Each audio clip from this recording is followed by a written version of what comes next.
Hello, everybody. Amaze. I'm here and I'm feeling mostly okay. I feel a little, kind of lightheaded and weird when I fully wear my headphones, so I'm just going to not be fully wearing my headphones. I've decided. But other than that, I feel pretty okay. Also, I'm wearing my fancy groom suit because I'm pretty sure this game has romance roots. In fact, I'm almost positive this game has romance roots, so thumbs up. Um, Before we start, some of you will remember we played the demo of this game back when it was back when it was still on Kickstarter to promote the Kickstarter. I donated the Kickstarter. I think my name should be in the credits. Very cool. Um, but the game is out now. It came out a couple of weeks ago, 2 to 3 weeks ago, I think. I wanted to play it before then, but I was busy and then I got sick, and so I just have not had time. I'm still a little sick. You can probably hear. But I am tired of not streaming, honestly. Um, Also, very cool. The game is gonna. Coincidence that I happen to go live with this today. But starting tomorrow, Princess of World's End will be featured in part of the Steam Festival, backed by backers for crowdfunding games. So that's very cool, and I wanted to talk about that. I saw that maybe 30 minutes before before I went live, that was posted by the creators of the game, and I was like, oh, sick, I should talk about that. So yes. That being said, I think I'm ready. I want to start over. I saw that it kept my autosaves, it appears, from the demo, but I honestly just want to start fully fresh with the full game, if I'm being so honest. So that's what I'm gonna do. I tested audio beforehand. Everything should sound okay. Originally, the sound effects were way too loud over my voice. I didn't go too far in the game either, even though I've already played the beginning bit. Um, but I think we should be good. If the volume is bad or if anything needs to be turned down, let me know and I will do it in the game settings. That being said, I think are just ready to start. I love this chunky font. I was actually commenting on it in my audio testing. I was like, ooh, chunky font. Because this game has a funny custom cursor. I normally keep cursor off, but if a game has a good funny cursor of their own, I want to show that off. Content warning. Depictions of drug abuse, alcohol abuse, addiction, offensive language, and violence are present throughout the game. We talked about that at the beginning. This is a game about addiction. Or when we did the demo, I meant when I said the beginning. If you cannot handle that, that's totally fair. Please come back to a different stream when we are talking about something not involving addiction. There are many streams where we do not talk about addiction. The rain pours down into the ocean, filling it with itself and becoming part of something so much greater.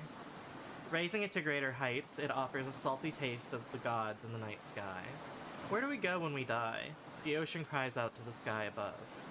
Only time will tell, the sky responds, looking down upon its tiny child throwing a temper tantrum. This is no ordinary day in the Atlantic. Something sinister is around. The waves rarely behave this way. Sirens blare from the crashing waves and foreboding atmosphere. 'Tis but a sign of things to come. There is no happiness here. All humans must drown. No life, no love. Doesn't make a difference to the ocean. More food for the fish. It loves those who inhabit it. Not appreciating foreign invaders, it remains steadfast in pushing those without the ability to reside away. I love when I fucked that sentence up quite literally immediately. I was going to say I love when nature is represented as a force and neither good nor evil. In the woods, the rain was more peaceful. The pitter-patter of the raindrops rest on the leaves and fall towards the ground. Burrowing into the dirt, the rain sleeps until it is called forth to the sky once again. Little did the rain know what it was in the presence of. In this particular forest lies someone very special. Me? Me? Me? The gif of the guy pointing at himself? Me? I'm very special? This is the tale of a princess in a doomed world. No happy ending awaits her. No happy ending awaits anyone in this rock in this solar system. That's not true. I make my own endings. The princess slept soundly in the forest. The princess knows not what surrounds her.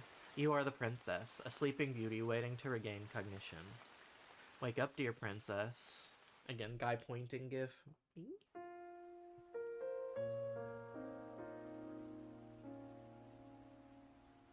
If you have access to a keyboard, you can give her a name. I think I'm just gonna keep her with her default name, unless anybody, I don't know, her being named Atticus would be a little funny, but I think I would just rather do the default. As you attempt to move, you find you cannot do so. The numbness has taken over you. Your body feels as if it were a statue. The only feeling comes from the tips of your fingers. Everything lacks such a feeling. You begin to panic. The feeling returns, so cold, so wet. That's a good sign, though, that the feeling is returning. Where am I? How did I even get into a situation like this? Wait, I remember now. It was those guys at the damn rock show last night. Damn. They must have laced this shit. I've never taken Numex and had side effects this severe. I really like the raindrops on her hair. I keep staring at those for some reason, which is like not the focal point of the scene, I don't think. You move your eyes around looking for your purse, but it's nowhere to be found. This means your cell phone, wallet, and other belongings are gone. The only thing they left behind was an empty bottle of pills. You don't recognize the brand. As if things couldn't get any fucking worse for me right now. They must have stole my purse when I was unconscious. Yeah. That does sound like something that people who would lace your drugs would do. Guess I'll deal with that situation later. First, I need to stand up and get out of the rain. True. True, my girl. Let us go. Oh. Hello? Has arrived. That's new? That wasn't in the demo? I'll come back for you, but I need to pick up some things first. You sound like a freak. Affectionate. Come back here, freak. Come back here, freak! After saying some strange words, the scary-looking person with a bag on their head runs through the forest. How long were they standing behind you? Gives you the creeps just thinking about it. Now that you're up and moving, your first priority is to avoid them, but how, though? I'm gonna save. I'm gonna pop a save. I'm gonna figure out how to pop a save. Okay, I'm gonna just save over the old ones. Because I super know that we can die in this, I think. Run away.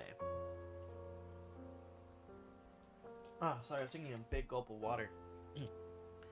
In order to avoid any more danger, you decide it's best to make a run for it. You pick the opposite direction you saw the strange figure run in and go. Manageable. That's good. I forgot about that numbness chart. I very much enjoy that numbness chart. That is a very unique feature. I like that. I am excited to see how that plays more into the game. You try your best to run while avoiding the rain. It was hard to tell what direction you were headed. Oh, this is super unrelated. I should have talked about this in my room thing. I don't have a picture of it. I actually want to give away when the game was from Blue Sky when the game was still on Kickstarter. And so I have a little tote bag with all the characters and the name of the game on it. I'm looking at it right now. It's on the shelf in my room where I have like some of my Gunpla and like books and movies. Like I can see it, I just don't have an image of it. I forgot to take a picture before stream. I'm gonna have to take a picture next time I stream this, which I believe is gonna be Saturday. I will show the picture on stream of my bag. I'll probably take a picture of it where it is, one to show off my cool little shelf, but to also just a picture of the bag to show off the bag. It's very cool. Your speed was limited due to the mud and the rain, along with your poor physical state. It seems whatever it was that was standing over you decided not to follow you, which is good. Eventually, you stumble upon a side path that looks like it takes you back to the main road. This looks like the right way. I just have to keep taking it one step at a time. It's like incredibly early to be theorizing about this game, I'm not gonna lie. However, what if the guys from the rock show are in on the freaky bag head guy that was like, you're the chosen one or whatever? Kind of like how in Jennifer's Body, they are the band in Jennifer's Body targets Jennifer for sacrifice. Not that that's what I think is happening here, but like, what if they drugged her on purpose? I'm thinking with portals. I don't know if they're correct portals, but I am thinking with portals. You're starting to regain more control of your body as you keep going. With renewed confidence, you focus all of your energy on progressing down the path.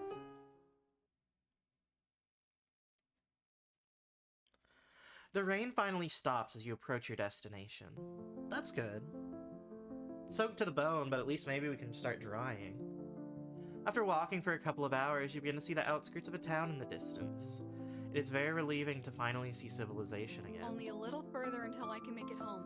Also, Caroline is a beautiful name. Oh, I almost read that from the top. I didn't realize it was the same line. You give yourself some motivation to continue along. However, the truth is, you're at your limit. In the back of your mind, you know that you still have at least another 2 or 3 hours of walking until you make it home. Sorry, I'm doing my best not to sniff, cough, or sneeze into the mic and, like, mute my mic ahead of time. Sorry if the audio is still a little bad from the head cold that I have. As you walk through the countryside, you notice a house that still has its lights on. It looks as if it's a small, older home, one that has seen a lot of history. I hate to be this person, but I really need help right now. Fair. If it's an emergency. People who live on this side of town are usually really nice. It's part of the culture out here to help people out when they're in need. Real. We love... Assuming Southern... I think this game takes place in Virginia? I think that's correct. I guess we'll see. Because I am from the South. I'm not from Virginia, but I am from the South. And I love when South is depicted positively. I do think this game takes place in Virginia because I think this game is specifically about the opioid crisis of the Appalachian region.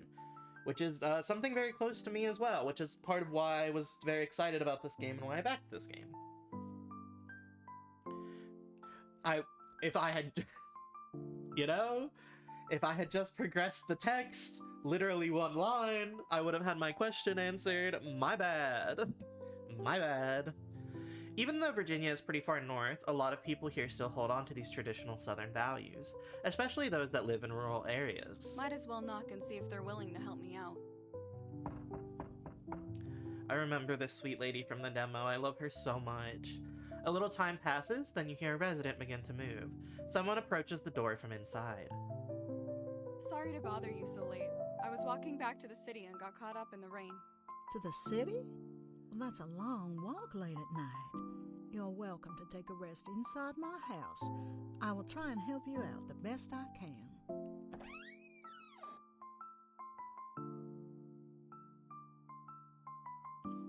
The woman's house looks just as well lived in as the exterior. Everything seems like it's well loved and well used. She looks you up and down with a concerned look on her face. My goodness, what is a pretty thing like you doing walking in the rain? Bad on night. Sunday night? Bad night, lady. It's a long story I would rather not talk about right now if I'm being honest. Real. Sorry, I didn't mean to be pushy. I was just curious is all. It's a little strange. Samantha, I will go get you some towels and blankets. Samantha. Anything else? Samantha. Thank you very much. Thank you, Samantha. Nice to meet you. You can call me Princess. Let's just say it's a nickname that was earned, not given. I'm not really a big fan of my birth name anyway. That's still a crazy was thing bound to to tell stick. somebody to call you with those, like, connotations when you're asking them for help. I get it, but, like... Well, that sounds interesting, Miss Princess. Tell me more when I come back, okay?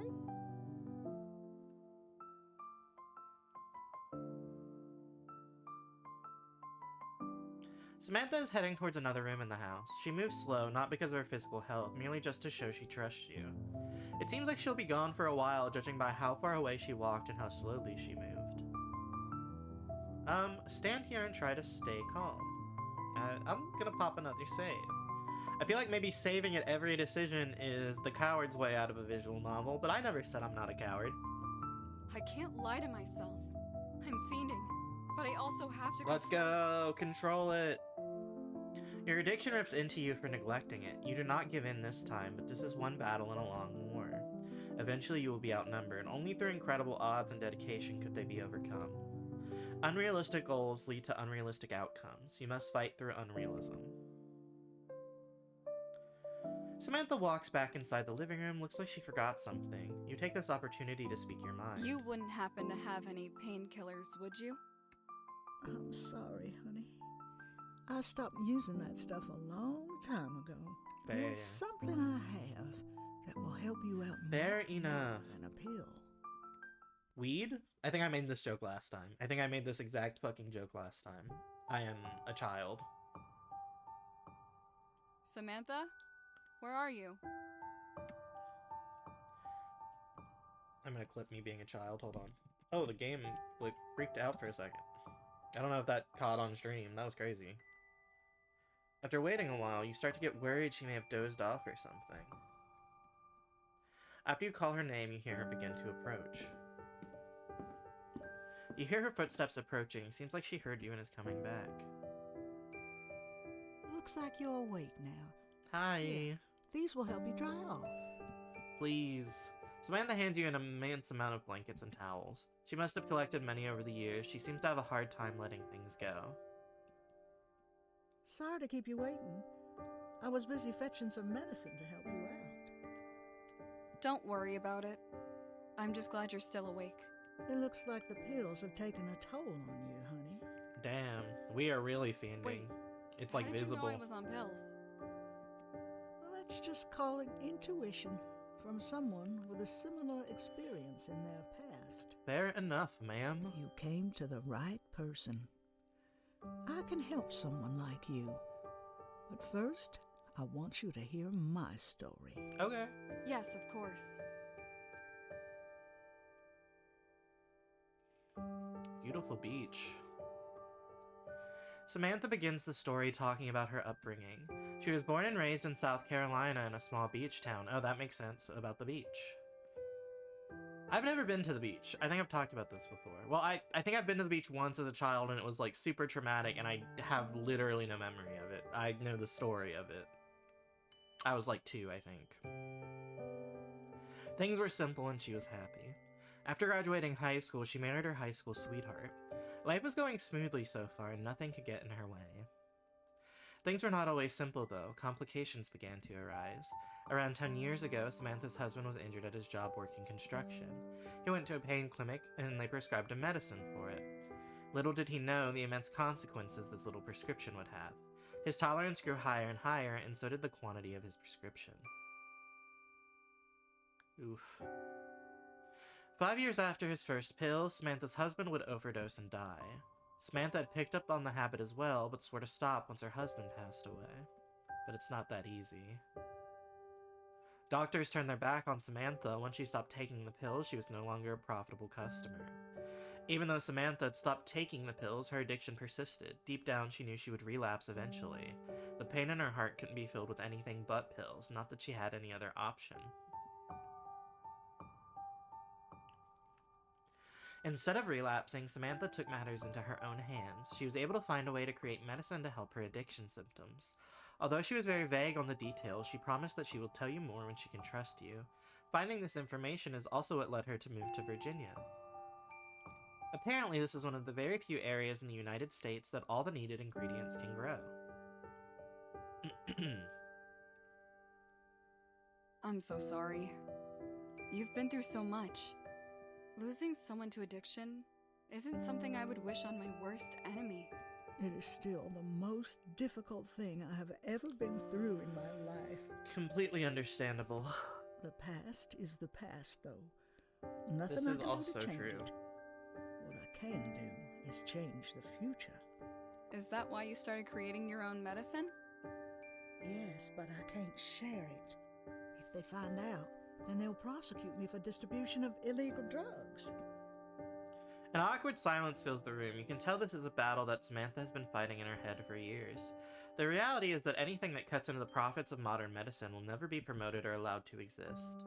Any threat will be outlawed or exterminated by the great forces of capitalism. So true. Money over morals is a lesson learned through hard-earned experience, not just from her, but from many others like her. Even if I cannot publish my discoveries, that doesn't stop me from being able to help people like you. I want you to have a sip of this, as long as you promise to keep this a secret between us. Yes, ma'am. I can do that. Oh my god, potion bottle. Sorry, I forgot that it's like a comical potion bottle. Samantha walks over and picks up a strange-looking green liquid in a small bottle that she had set down on a nearby table. As she presents it to you, it gives off an incredible aura. You can tell that it took a lot of effort to create. Sure thing. I trust you, Samantha. I won't tell a soul. Real. I do trust Samantha. I trust Samantha more than anything, actually.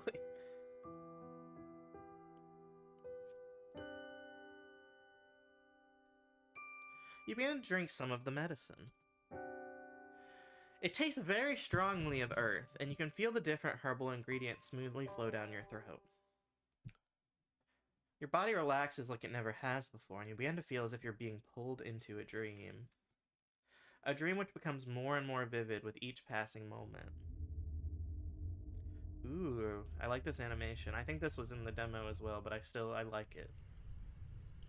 Very Alice in Wonderland, Alice falling down the rabbit hole, now that I think about it. I don't know if I made that connection last time I played this, but I am this time. Because I'm thinking with portals this time.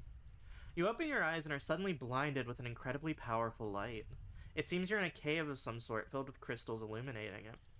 Seeing out of the exit hole is impossible, but you can hear the rain coming down outside. Where am I? What is this place? We're gonna see a Sableye in a second in one of the corners, eating on the gems. As you turn around, you see the body of water is even greater behind you. The place gives off a mysterious aura, and it's hard to describe exactly. It feels almost as if you're being washed by a higher being of some sort. It's really hard to tell if this is just a crazy dream or if this is really happening. Either way, I need to get out of here. Tripping on the potion. This place kind of gives me the creeps. Tripping on green herbal potion. Tripping on that stuff that makes a phoenix down. That was good. That was good. That was good. After exiting the cave, you see a long path going into mountains covered with forestry. What is going on? This can't be real. Real. The rain is even colder in this place than the forest you woke up in before heading to Samantha's. Although the world seems like a faraway place from wherever you find yourself now, rocks float in mid-air above you as if held up by some supernatural magic force. With no other options, you follow the path into the mountains. Sorry, I don't know how to read. Never learned. Not gonna start now. You enter the dark forest and attempt to take cover under a tree to stay out of the rain. The thought of being stuck here forever begins to cross your mind. Normally you could find shelter somewhere in a rainstorm like this, but not now. This place you have woken up in is so far from your reality you don't know what to do. All of a sudden you freeze in position without even thinking. Something is surely watching you now. You can just feel it. You attempt to silence your panicked breathing and calm down. Whatever is close by should leave you alone if you don't alert it.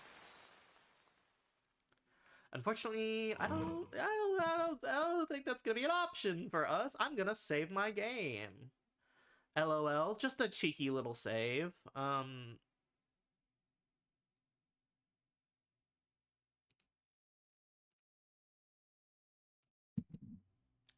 Just a cheeky little save. I feel like we can't fight it, but I feel like running away will maybe get me killed. I'm very tense, chat. I don't think this is gonna go good for me. You quickly run away and try to lose the creature. However, it's somehow able to trace your scent even in the rain. No matter where you go, it catches up. It seems like there is nowhere left to run. Big sexy werewolf, don't kill me. No, haha, you're so sexy, haha. The creature finally catches sight of you and does not hesitate for a moment. It immediately changes direction and begins to pick up speed. The kill is within sight. No need to hold back now. Alright, I've killed her. I'm so sorry, princess. This was not intentional. I am simply... Oh my god. Bad ending. Killed by a void monster. I guess that's a void monster. That looked like a werewolf to me. Alright, let's try that shit again. Let's not fuck it up. My bad. Fight. Sure. Who will win? One regular human girl or one werewolf? The veins in your head begin to rush as blood starts flowing rapidly into your eyeballs. Excuse me? Every hair on your body... Oh, hold on, let me... Yeah, we're getting pissed off. Every hair in your body stands up as it feels like your skin begins to peel off. Oh, we're becoming a werewolf. You feel heat radiating from your skin's surface like a star being born in the night sky. Nothing is the same anymore. This is only the start. Let's fucking go. We're She-Hulk, but purple? Time freezes. Your body begins to float in the air. Pain, fear, anxiety, paranoia? Why did I say that? These feelings are amplified beyond the maximum of which you thought possible. However, as you realize this, your feelings are quickly replaced by something greater, something bigger than yourself. They are no longer trapped inside of your head. They're being channeled throughout your entire body. I'm going back to my normal face now. You are tired of being the victim, tired of not being in control. Actually, never mind, hell yeah. The feeling of despair begins to chain into something else, something more useful. Anger, hatred, these feelings you have long suppressed begin to resurface. This narrative is going crazy after I just watched the Sonic 3 movie, like, on Sunday, which is, like, the exact opposite of this narrative, which is you don't let your anger and hatred change who you are. Princess, no! We gotta show Princess Sonic 3 stat. The power growing within you gives you the confidence to finally fight back. I'm not afraid of anything anymore. Well, what are you waiting for? Come at me already! The voice acting seemed a little low on this part. Responding to your taunt, the creature begins to attack. You can tell that there are no thoughts behind those eyes. It's acting on its nature. Just like you, it's controlled by the power it wields. It is inevitable that it will attack a greater power that threatens it. The creature's hind legs shove the earth, propelling it forwards. It's as if you can see it moving in slow motion. Your perception has become inhuman. Judging by its speed, it's no match for you, merely to test to see your true capabilities. With this power, you can obliterate it without a second thought. I'm going to mute for 1 second to blow my nose, I'm sorry.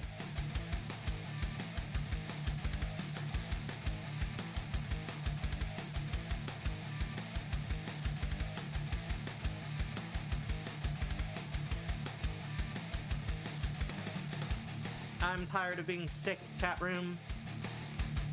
As if by instinct, you begin to concentrate your energy. Your newfound power begins to flow through your body and into your hand. Almost as if opening a faucet connected to a massive body of water, you feel an almost unlimited supply attached to you. Whatever power you're channeling is nothing compared to the greatness of its source. Oh, is this like a D&D, like, warlock situation? Oh, I love our cool magic circle. I love this rippling effect also. The creature approaches you slowly but surely, violently running at you before you can release the attack. Little does it know that its fate has already been decided. You feel your veins begin to pulse, almost as if executing a pre-programmed command. It is not just the power you're channeling, but also the knowledge of how to use it. Say goodbye, you furry fuck!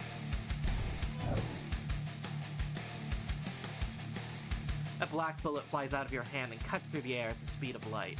Even with your ability to see the events around you as if they are happening in slow motion, you can barely keep your eyes on this attack. It surges with power and seeks to destroy anything in its path. The attack instantly tore through it like a speeding bullet going through a paper target.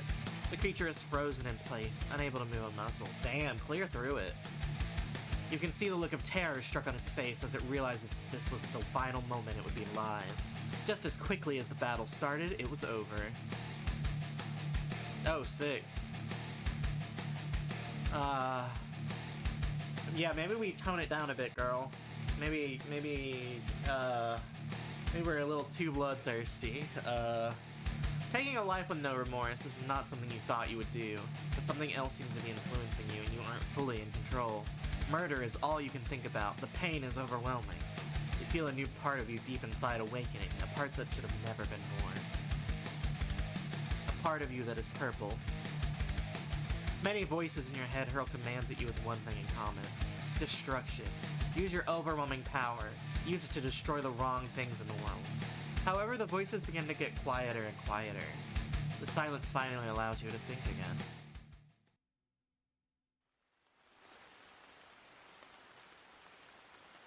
Just as quickly as the creature was killed, it vanishes from this world. So many unexplainable things happening at such a rapid rate. Your negative thoughts begin to rush back into your brain, going back home to where they belong. As you look down, you can see that you're slowly transforming back into your original form. That's good. It'd be really hard to explain to Samantha why we're purple. You're right back where you started, in a forest in the rain. All alone, just as you always have been, with a feeling of dread and solitude overwhelming you. The darkness inside of you begins to vanish and is replaced by sorrow as your power fades away. I can't do this anymore. I give up. Guess I'll be stuck in a goddamn forest for the rest of my life. Real. In whatever fucked up world I've somehow ended up in.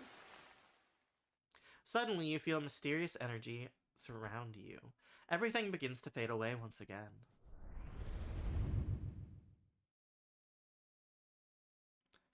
Oh, shit. The castle. It seems your prayers have been answered. Although you have not returned to your home, but have been transported to an even more unexplainable place than you were before. You stand inside of a massive castle. Judging from the silence, it seems devoid of any people.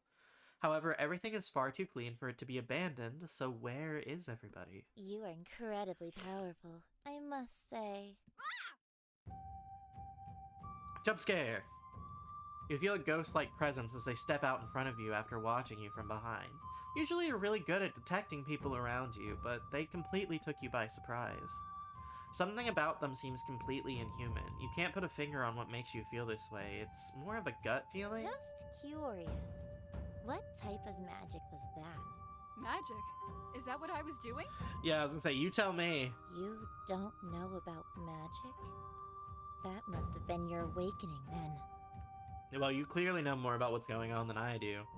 They begin to look flustered and fall silent for a moment. You can tell they're processing a lot of different thoughts, deciding on the best course of action. Firstly, my name is Kusunohime. Kusunohime! And I'm responsible for governing Love you, all over Kusunohime. Earth. Secondly, you have a lot to catch up on. I'm going to guide you to my sacred library to do so. Okay, yay. Kusunohime walks through the hallway behind you into a large corridor. They walk in a hurry, although you don't see any reason you have to be in one. You're just happy you aren't getting attacked or rained on. At this point, you'll take what you can get. You aren't going to ask any questions.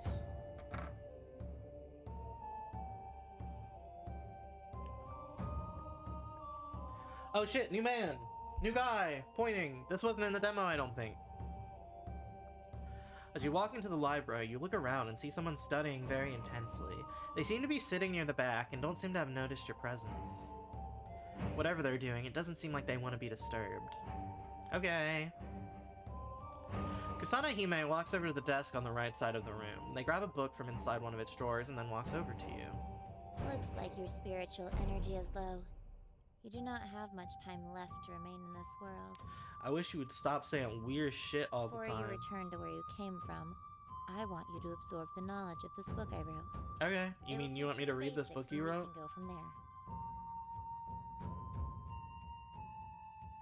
Kusunohime uses some sort of magic and the book begins to emit a strange light. As you look into it, your vision fades away and you begin to have a flood of knowledge enter your brain. That's not how reading works. When a world is first created, so is a place called the Spirit Realm. Although it exists in a separate dimension, it's connected to the life on its original planet. The gods and spirits of that world reside in the Spirit Realm and they govern all aspects of it. The Spirit Realm for Earth used to be vibrant and full of life. That was until the Void arrived, and we fought a Void creature. I see, I'm connecting the dots. The Void arrived to Earth's Spirit Realm around 2 years ago, shrouding it in darkness. With its arrival, it brought an army of evil spirits with it, which waged war with the divine. One by one, the gods of this world were captured and fed to the Void, being farmed for their spiritual energy. The only god who survived was Kusunohime, who went into hiding and assumed the role of all gods in their absence. Damn, that's a lot to put on your shoulders, Kusunohime. The Void is an evil spirit that has the power to travel to different spirit realms and consume that world's spiritual energy. Oh, kind of like the hunger from the Adventure Zone. I'm nodding, I'm connecting the dots, I understand. Once it consumes enough energy in that planet's spirit realm, it then transports itself into the real world. This requires an incredible amount of energy and takes many years to do so, but once it happens, all life is instantly consumed. Once it sucks the planet dry, it moves on to the next in an endless cycle. The Void here on Earth is nearing completion, meaning that unless it's defeated, it will destroy all life on Earth in approximately 6 weeks. Oof. That's not even 2 months. No planet that has ever been infected with the void has survived or been able to destroy it. That's where I come in. As you can see, things are not looking good at all. But not all hope is lost. I've been hiding in this underground secret base to analyze the void and may have found a weak point. If I can train you to use your power to its fullest capabilities, then it should be possible. Just like I to said, get I'm out. gonna fucking fix Why this. me? You seem like a pretty capable magic user yourself. The truth is, I can't use any combat magic. My specialty is in other areas. I make the plant grow. I don't think it makes me any less of a magician. I'm not insecure about it at all. I mean, that does sound like someone who's insecure about it would say, but okay, go off.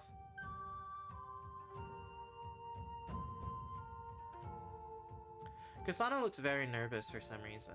Probably best not to push the issue. You are the only one left who can fight it.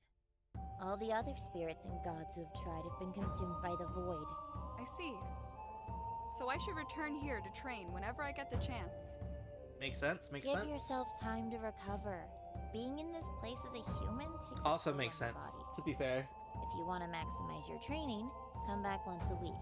Once At a least in week, terms of okay. time on your planet. Take note of that, chat. Once a week. As Kasana says this, you notice parts of your body are starting to fade away. Looks like your time here is up. Return in 1 week's time and we will begin our training. Alright. Your vision fades away as you begin to drift between this place and another. Love this animation. I said it earlier, I'll say it again. Oh yes, I would love to save. We'll just pop it right there in the consequential order. I'm gonna mute the mic while I sneeze.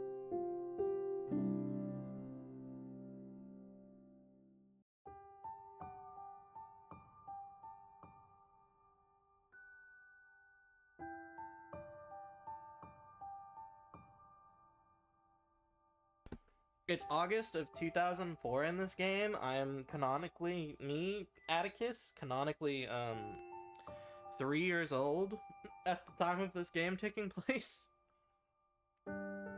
As you awaken, your body feels like you're in a marathon in your sleep. Your head is pounding, your body is very slow to respond. The clock on the wall above you shows it's 8 in the morning. You must have slept here all night. You remember your incredibly strange dream, or was it a dream? Well, it had to be, right? Real. None of that could have been real. That's crazy.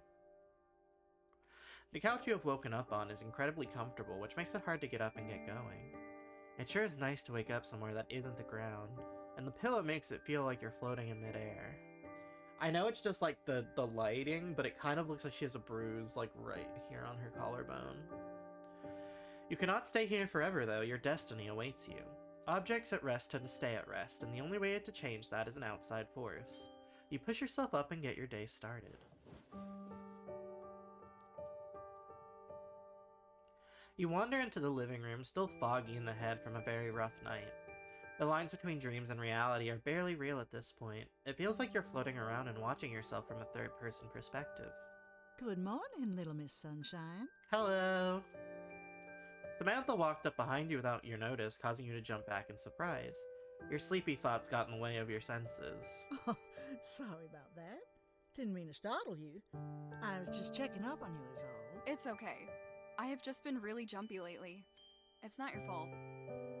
Looks like the remedy had a very strong effect on you. Your side effects are a lot worse than mine were. Might be something about dosage and body weight or Side something, I effects? don't know. What are the side effects? Well, the normal ones are minor muscle fatigue and drowsiness. But instead, it Well, makes we you- were like wet and soaked I in the had the cold, strangest and we dream walked ever. for like a couple of Must have been the hours, medicine right? at work So I again. don't even think it like. I think that checks out. I actually don't even think it was a dosage issue then, honestly, all things considered. Hopefully, since the side effects were stronger, the medicine will be stronger as I well. don't think that's how it works, but I would probably say the You'll same still thing in have this cravings, situation. But they will go away as long as you take a dose once a week and stay off the pills. Yes, ma'am. You're not in agreement to stay off the pills, but something still seems wrong. It feels like you're forgetting something important. Oh shit! Today is my first day at work. I totally forgot. I gotta go. My shift starts in an hour, but if I run, I should be able to Let's make fucking go! No! Hurry up and get out of here then. come back sometime. Yes, ma'am. So we have to go to Samantha once a week. We gotta go to Kusanahime once a week. And we gotta go to work. You give her a thumbs up and then rush out of the house. Samantha waves goodbye out of her front window. She remains very, very friendly towards you, even with your very odd behavior. It seems she really does understand the pain you're going through, at least to an extent. You make a mental note to come back to her house next week.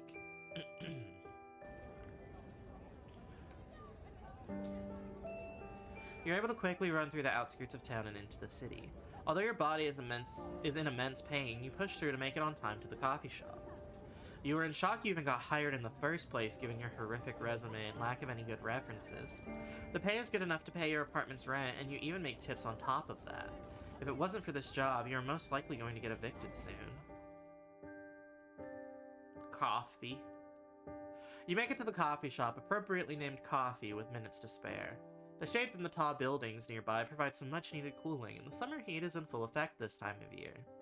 Looking in the window, you see your reflection and are horrified. It looks like you were hit by a truck and fell in a puddle of mud. You take a moment to fix your appearance up the best you can before walking in. Hi. As you enter the shop, the strong smell of fresh coffee fills your nostrils. The coffee shop is full of many different kinds of people, young and old, wealthy and poor. The environment is much different than when you were here for a job interview during after hours. You see an employee walk up to you from behind the cash register. He approaches you with a friendly yet serious expression. You can tell he is very professional and good at his job, although from the looks of him, he seems to have a more fun side as well. He is also pretty nice to look at. Maybe that's why you're thinking about him so much. Excuse me, miss. He has very pretty I eyes. just wanted to let you know that this is a safe space. Oh my god. Sorry, I had to sneeze. Excuse me, miss. Oh, he read that. I'm done. You look around for a moment and notice a number of homeless people with small cups of coffee. It seems like this place acts as a sort of safe haven for people that have fallen upon hard times, which is very nice. He must think you're coming here because you're one of them. Well, he isn't entirely wrong. Sorry, I'm not homeless or anything. I'm actually a new employee. Today is my first day. I had a really rough night and had to run here to make it on time. But I am here and ready to work. I apologize. It's just that, well... It's okay. I am covered in mud. I slept in the woods. My name is Xavier. I guess I didn't sleep in the woods. I woke up in the woods. Slightly different. Nice to meet you. You can call me Princess. It's very odd that the name is still Caroline, despite the princess nickname. Because I thought when I chose to not pick a name that it was going to autofill in princess. I'm eyes emojiing at that. You can tell this catches him off guard for a moment. It's clear that he is trying not to laugh in order to appear professional. It's also clear that he isn't doing a very good job of doing so. He begins to walk towards you with a newfound perception. I will say, calling yourself princess at a coffee shop might get you more tips, but it's probably not from the type of people you would want to be giving you more tips. You know what I mean? Let's just say it's a nickname. He's got that such was pretty already eyes. given. I am Ever smitten since with I his was a kid, eyes. People have told me I'm really high maintenance, so they started calling me Princess. I'm That's not really a fucked. big fan of my birth name. I would not be anyway, claiming that, so it was bound to stick. because that's like a derogatory Don't nickname. worry. But I mean, will if she be a seems to like it, employee and save my princess-like behavior for outside of work. Oh, I wasn't worried. You can be as much of a princess as you want, as long as you do your job well. real That actually. reminds me. You Respect. should Great make working yourself environment already. I'll show you where it is.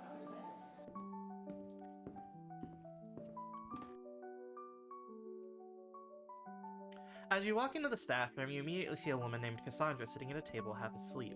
It seems like you aren't It seems like you aren't the only sleep-deprived person in this coffee shop. I mean, probably not, because it's a coffee shop. Like, aside from Cassandra, it's a coffee shop. Usually people drink coffee to wake them up, so I think, you know, there's probably more than the two of you. She's completely unaware of your entrance, but she's also kind of looks at peace that way. She has a bad habit of dozing off whenever she is on break in here. Don't hold I mean, her if it's on her break, she can fucking sleep. I'm not the cops. Don't try to talk to her before her alarm goes off. Real, yeah. Trust me on that one. Listen, I'm not a narc. She can sleep on her break. She can do whatever the hell she wants on her break. I am not a narc. She can go smoke weed in the parking lot on her break. I am not a narc. Xavier has a fearful look on his face and makes no attempt to bother his manager during her break. Seems like he probably has experience trying to get her to wake up forcibly in the past. Judging from how he is acting right now, it's safe to assume that it did not go well. Alrighty, Time for me to get moving. Well, you're too cheery after just waking up. That's crazy. The girl suddenly jolts awake after a few seconds of her alarm going off. Her energy is unmatched. No wonder she's the manager of this place. You're conflicted. On one hand, it's rather responsible of her to set an alarm before dozing off. On the other, it seems unprofessional to sleep at work, especially as the manager. Nah, I'm not conflicted. Do not get it twisted. You can do what you want on your break. I'm not an art. And if the manager is doing this, that mostly means that it's probably a pretty healthy work environment, and you could also nap on your break, Miss Sleep-Deprived Princess. Why are you being weird about it? This is good for you. This is a good thing for us. I'm that fucking gif from that one show. It's like, do not screw this up for us, and they're pointing at the corgi. That's me at Princess right now. Although her first impression wasn't the greatest, she is defying your preconceived notions of her. I have no preconceived notions! Do not get it twisted. Not me. Well, maybe that's why Princess is Princess. You must be the new employee. I see. My name is Cassandra. Nodding. Nice to meet you. Her belly button ring is so cunt. I love that for her. I had my belly button pierced very briefly when I was a teenager, and it, like, rejected, unfortunately. Cassandra jumped up out of her sleepiness and brightened up immediately, showing off her infectious smile. She has a certain aura of positivity that seems to touch the hearts of those around her, including you. People like this usually annoy you, but since she is your boss, you choose to let it slide and keep an open mind, at least for now. It also helps that she is undeniably beautiful. Yes. Bisexual she's disaster what people princess. usually Me call too, her though. princess, which she prefers. We shaking hands. Aw, that's so cute. Welcome to the coffee shop, Princess. I'm the manager here, so I'll be showing you the ropes today. Xavier, could you back out to the front? I will take it from here. Gotta remember to breathe where I'm sick. Xavier hurries back to the coffee shop after giving you and Cassandra a reassuring smile. As he leaves, Cassandra approaches you with a confident look on her face. We are a bit understaffed, and the shop is busy, so a lot of your training will be learning while doing. Yes, ma'am. Is that okay?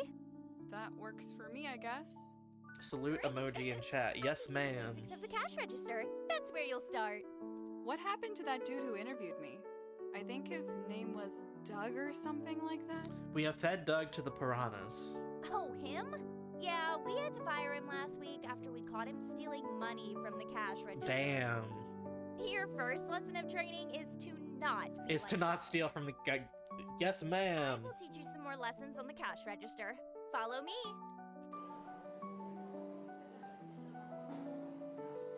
Cassandra gives you a brief tutorial on how to work the register in the system of the coffee shop. It seems simple enough. First, you take the customer's order and write it on a slip which gets hung up behind the counter.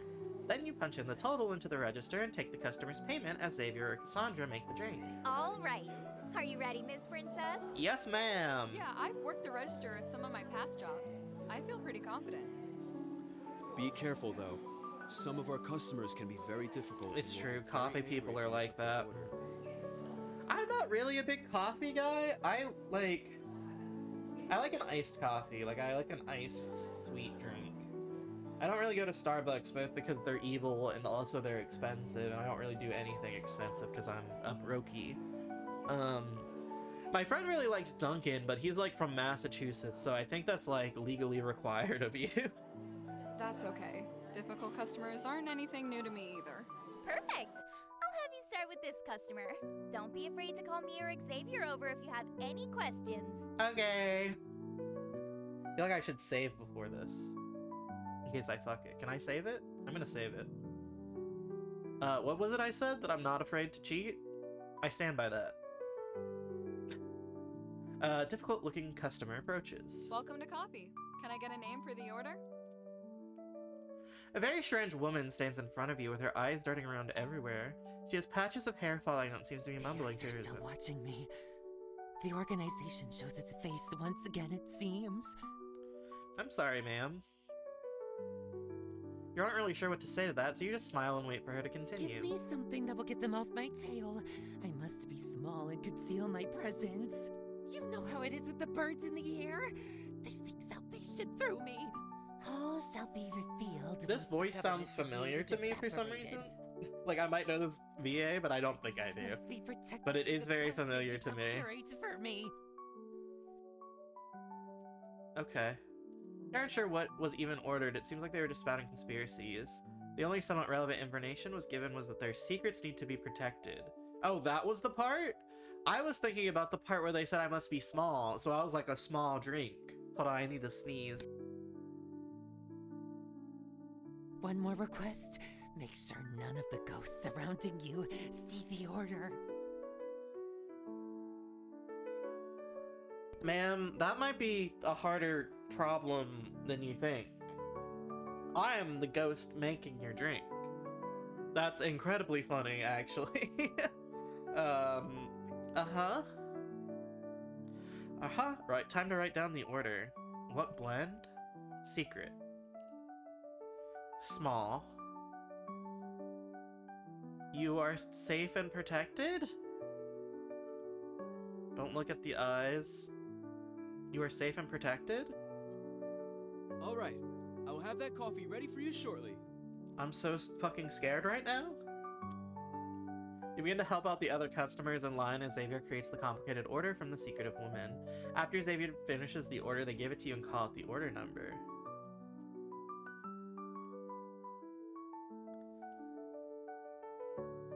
I just wanted to pop in and say hi. I'm one of the VAs for the game, so I hope you're enjoying it so far. I am! Welcome to chat. I'm having a great time.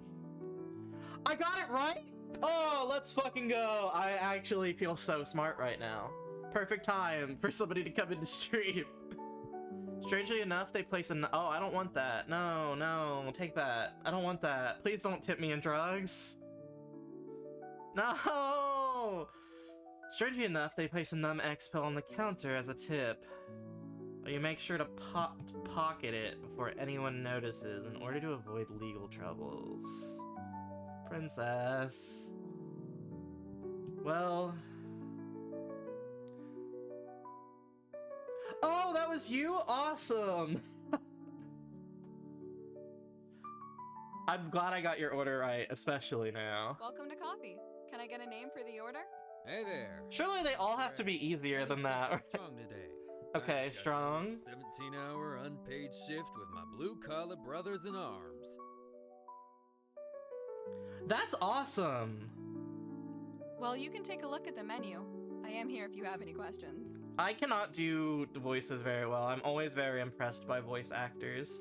I play tabletop games and I DM tabletop games, and I think the voices that I do are like the worst part of my presentation. Greg begins to grip his belt and squint at the menu with a confused look on his face. What in the goddamn hell is an Americano? I swear this country's going to hell with all this European bullshit. Let me just get a dark roast with some hazelnut creamer and 3 packs of sugar on the side. Actually, ordering a creamer that has nuts in it sounds kinda gay. I'm just Let me just do half squinting and half at this instead. fucking guy. Nut creamer. You know what? Screw it. Ain't nothing wrong with being a little fruitcake as long as you voted for Bush. I'm like head in my hands. Maybe This is so hazelnut, funny. But this time, make it an extra dark roast and add another pack of sugar That's on the side. 4? 4 things of sugar? Oh, it won't let me look. That's fair. Alright, time to write down the order. Okay. We're doing the nut creamer. Extra dark. I think 4. All right, I will have that coffee ready for you shortly. Alright, let's see if I fucked it. I think it was 4. My short-term memory is so bad. This will help, maybe. Maybe this game will help. Begin to help out the other customers in line as creates the complicated order from Greg. After Xavier finishes the order, they give it to you and call out the order number. Greg, yes! Let's fucking go. I will say I understand on the coding side why it is, but this game is having my favorite coding thing with gender-neutral pronouns in games that Deathmark also does, which is defaulting a lot of stuff that involves multiple characters to they-them pronouns, instead of having to set it up to be like, okay, so it's Greg, so we have to use he-him pronouns, etc., etc., which just makes it that, like, technically all characters in, like, base game use, like, pronoun and then also they-them pronoun. Very funny to me. That's my favorite joke about Spirit Hunter, is that all of the companions use they-them pronouns in addition to other pronouns that you hear them used with in the game. They hand you a $5 bill! Let's fucking go! Please stop tipping me in drugs! You pocket it while Xavier and Cassandra aren't looking and continue assisting the other customers. I don't want pills. I don't want drug money. Stop it. Stop it. Stop it. I don't want that. Welcome to coffee. Can I get a name for the order? Thought I drank like 471 brewskis last Is coffee night. good for a hangover? I don't think I've ever had a coffee when I'm Fuck. hungover. Just give me as much caffeine as possible. Okay. I don't care what drink. I don't actually know enough about coffee to know what that is. You're kind of surprised despite how problematic this customer looks. Their order was shockingly simple. As you're about to begin writing the order down, he continues to Okay, speak. so I low-key need a date for my 5th and cuffs party tonight. I don't know what that Basically, means. You're gonna get handcuffed to me, and you have to Nah. drink a 5th to take them off. I don't know what a 5th is, but I'm good. You aren't really sure what to say back to this dude. He's trying to make it sound really fun, but it sounds miserable and incredibly risky as a woman. Especially when that much alcohol is involved. You politely shake your head no, and he seems to get the You're message. missing out, but it's okay. I totally know, like.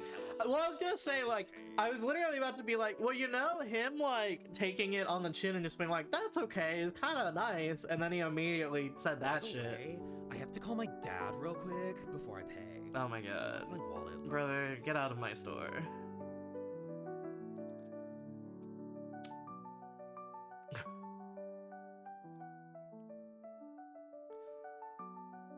I don't...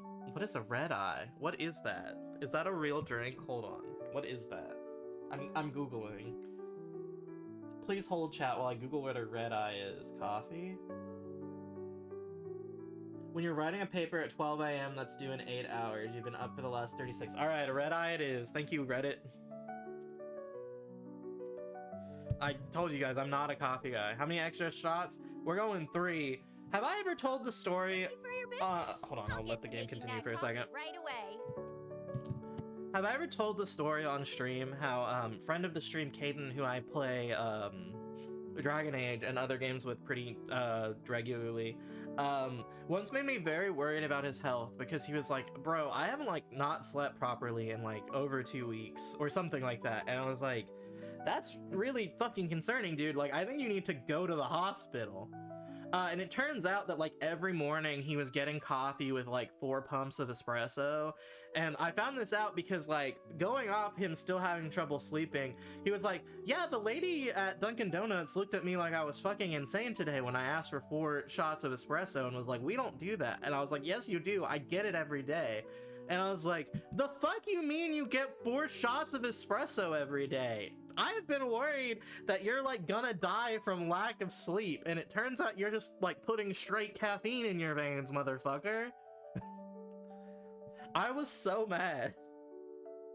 I was like, never complain to me about sleep again.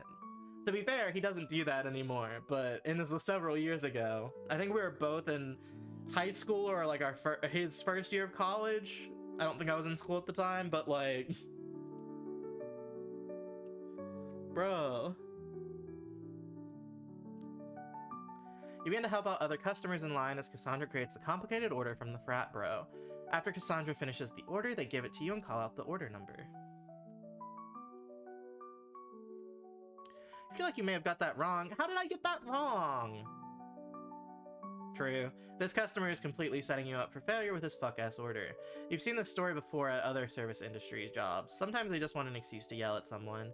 You're a new employee anyway, so if you get some orders wrong, it's fine. Cassandra seems to be understanding about that anyway. Fat Bro sees that you got their order wrong, and seems to begin having a full-on mental breakdown. They ask for the manager, and you direct them to Cassandra. They scream at her for a solid 10 minutes straight as she smiles and apologizes repeatedly. You pretend not to notice and continue assisting other customers. When I was like 15 or 14, I started working at Taco Bell. This was before my mom kicked me out. And my literal first day on the job, the person whose shift I was taking over on the register, I was also being trained by somebody, but like the person I was taking over for while I was being watched and trained had fucked up like somebody's food or something, and like the person was like screaming bloody murder at them and then like threw change at their face really hard, and then the police had to get called. And you have me, an unmedicated like 14-15-year-old sitting there like about to have a panic attack because this was my first day of work, even though it did not involve me. So that, princess shaking hands. Today felt like one of the longest shifts you have ever worked. That's a typo. The customers kept coming at all hours of the day. Before you know it, the shop was closing for the day. You help Cassandra and Xavier with closing duties as the evening sun beams in through the windows. Eventually, they tell you to go home and congratulate you on an awesome first day.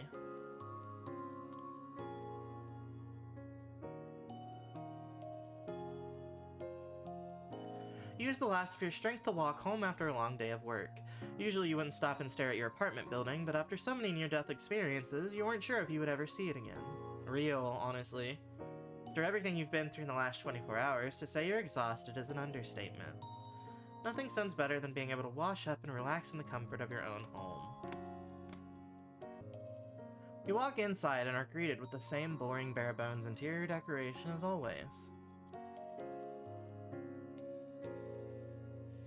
Maybe when you fix your financial situation, you'll finally get around to decorating this place. However, a part of you enjoys the simplicity of its current state. It's like a blank canvas with so many exciting possibilities. But no use thinking about it now. It's time to wash up and get some much-needed sleep. Rest for our girl. After showering and putting on your pajamas, the sun is set completely. The darkness of the night feels comfortable now that you're able to rest easy in a familiar place.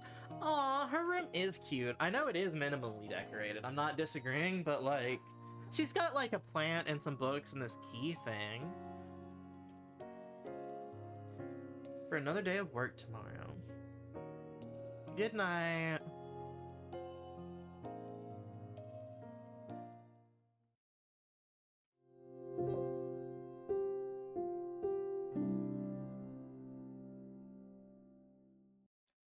August 27th, 2004.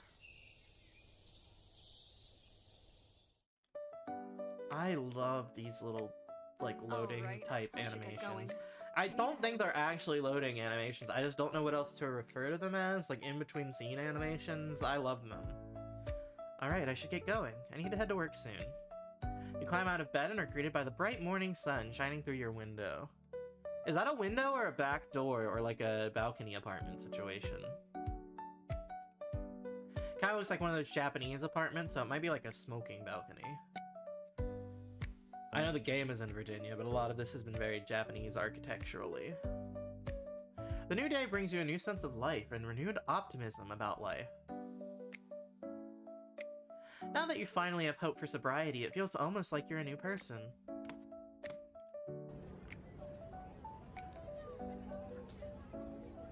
You head on over to coffee for another shift. The Jefferson City downtown is busy with adults heading to work and children heading to school. Everyone's headed somewhere where they don't really want to be, but that's just how life is. If you let the negative thoughts get you down, you would just rot in bed all day every day. Sometimes it's worth it to push yourself out of your comfort zone. You return to a place you only left a short while ago. The morning sun shines on the tinted windows and reflects the city.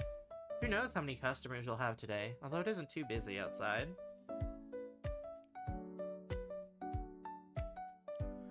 As you walk inside, you see only 2 customers. Looks as if business is much slower than it was at this time yesterday. You look around and then you notice someone familiar. You see G. Sorry, I'm like bouncing, stimming in my chair to this music. Xavier's cleaning some tables in the corner of the shop where nobody is sitting. You can tell he's been working hard because of how intense his focus on the task is. His dedication is admirable. It seems like he genuinely enjoys the task of cleaning. That says a lot about a person. They are dedicated, loyal, and trustworthy, at least in your opinion. I love cleaning, but I get like finicky and anxious if people are like near me when I'm doing it. Like I feel judged because I'm a freak and there's something wrong with me. You debate on whether or not to talk to him. He seems like he's really in the zone right now. I'm gonna talk to him. I don't know. I want to talk to him. Hey, Xavier. Nice to see you again. Oh, what's up, princess?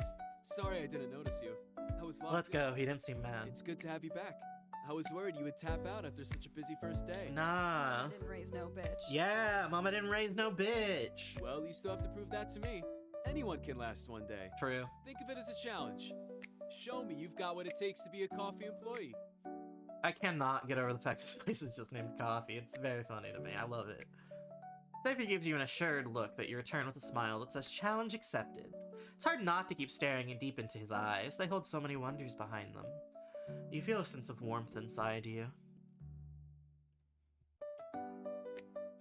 Looks like he's going back to focusing on cleaning. You remember to go talk to Cassandra before she thinks you're late to work. As you approach the staff room entrance behind the bar, you spot Cassandra walking out of it. She heads toward you, looking as friendly as always. Hey, princess. You got here right I love on her time. jeans. As you can see, we're a little slow today. Tuesdays and Thursdays are always like this. I'm gonna mute while but I that cough. makes it the perfect time to clean. I pulled up a list of tasks on the laptop in the staff room. Go pick one and get started on it. Yes, ma'am.